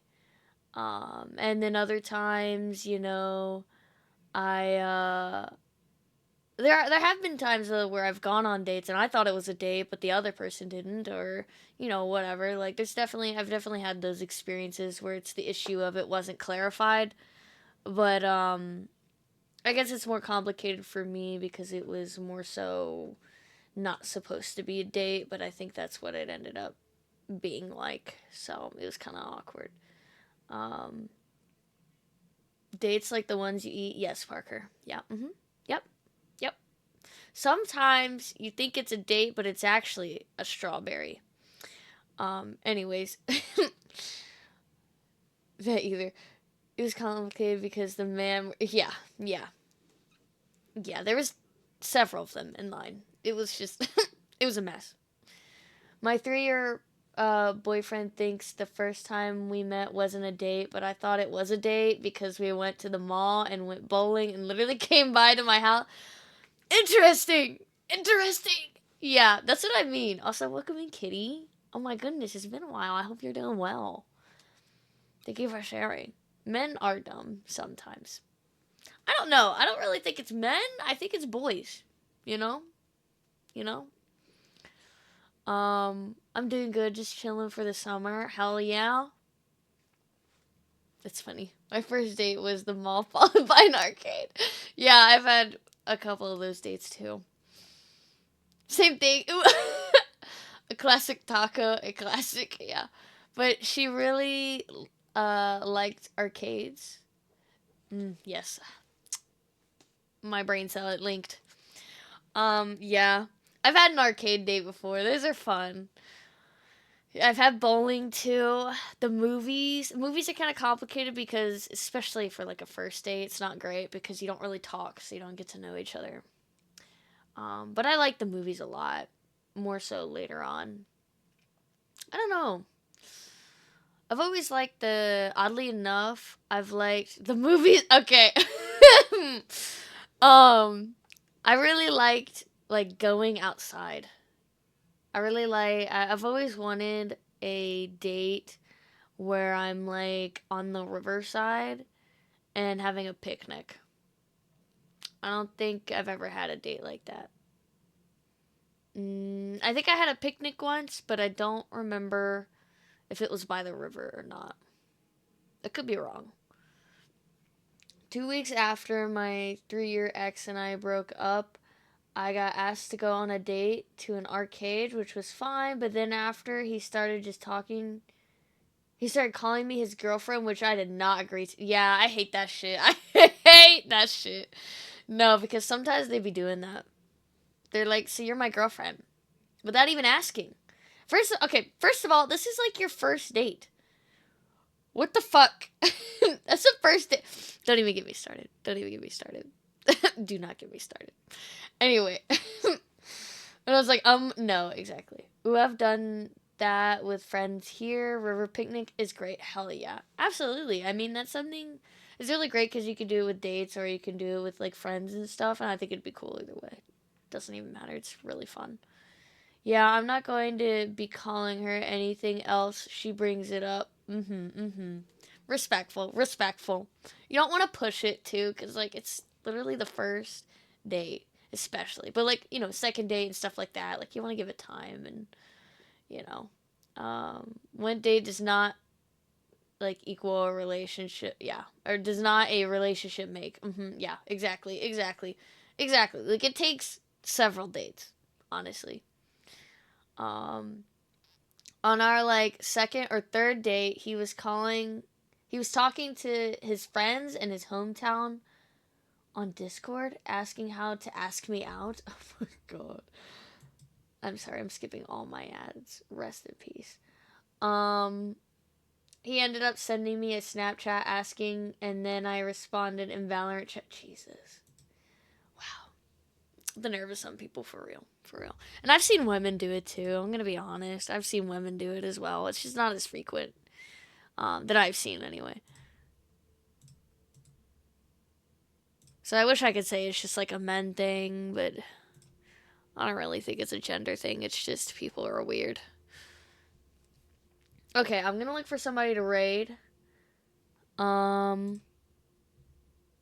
think we got a couple people on here right now. So I'm gonna see how long everybody's been going. And then pick somebody to raid. Um, hmm. I haven't raided anybody in a while because I haven't been here in a while. Rip. I feel like I'm gonna be saying that every week. Disney. Are you talking about Disney Dreamlight Valley? Are you talking about the one with Peter Pan? Because I saw it, and I've been so it's been making me so mad because I fucking love Peter Pan, and I've had no time to fucking play it. Oh, I'm so upset. I'm so upset. And part of me is like, I should just play it and stream. Like, I should just stream that shit, and then I could play it. But the problem is, I'm gonna get so stressed out. Like, I want to probably do it off stream. Also, thank you for providing the raid message. Thank you, Cindy. Yeah, I've been really pissed about it. I'm so excited to do it though because oh my god, I've been waiting for Peter Pan. He's my favorite. He's not like my favorite version of Peter Pan though, unfortunately. You thought he's lackluster? Oh fuck, don't tell me that. I haven't seen anything about it. All I know is that Peter Pan's there and I want to play it. Um yeah, I haven't looked too much into it. I don't want to like spoil anything for myself cuz I'm pretty excited for it, but no, that's great. I don't play the game. Okay. Fuck. I really want to play it, but I've just had no time. I've been so busy. Maybe that's what we'll play tomorrow. I don't know. We'll see. But yeah, part of me wanted to play it off stream because once I start doing like the battle pass or something, I'm gonna want to stream the whole fucking thing. It's gonna be a whole thing. Spoiler alert: Peter Pan flies. No fucking way. You're kidding. Oh, that reminds me. He's not my favorite version of Peter Pan. I don't know if you've ever seen Once Upon a Time. One of my favorite shows. Um, where he's like evil Peter Pan. That one's my favorite. He's also like older, so it like is better. Once Upon a Time fucks. Yeah. And the actor for Peter Pan, oh, that man is beautiful. I used to have several wallpapers of him. I used to have um I don't think I ever got a phone case of him. I don't know. I don't think so. I was probably really close to it though. I mean, I used to talk about him all the time. All the time. Just because he played Peter Pan evil once and I was like, this is it. And then I made a bunch of fan fictions. And here we are today. Anyways, I found somebody to raid. We're going to raid Mayo. Mayo is currently streaming Peak, which is funny because I was just talking to Rue about this game the other day, and I kind of want to try it out. He suggested it to me, so I need to get the game. But maybe I'll learn something from Mayo, like how to play the game, and if it's worth getting someday. One of the early main plot points in Once Upon a Time I use as a basis for my bug fire. I missed that show. I need to rewatch it. Okay. So we are going to, like I said, we're going to raid Mayo. I almost repeated myself. I mean, I did anyways, but it's fine. We're going to raid Mayo. And let me make sure I have the raid message copied. Don't forget to copy the raid message, guys. Teehee. Okay, I will definitely try to stream tomorrow. I definitely want to play a game. So I'll see you guys tomorrow for a video game. Thank you for a raid message again. Damn, I can't snooze this one, so we're just gonna have to go. Alright, I'll see you guys tomorrow. Bye bye.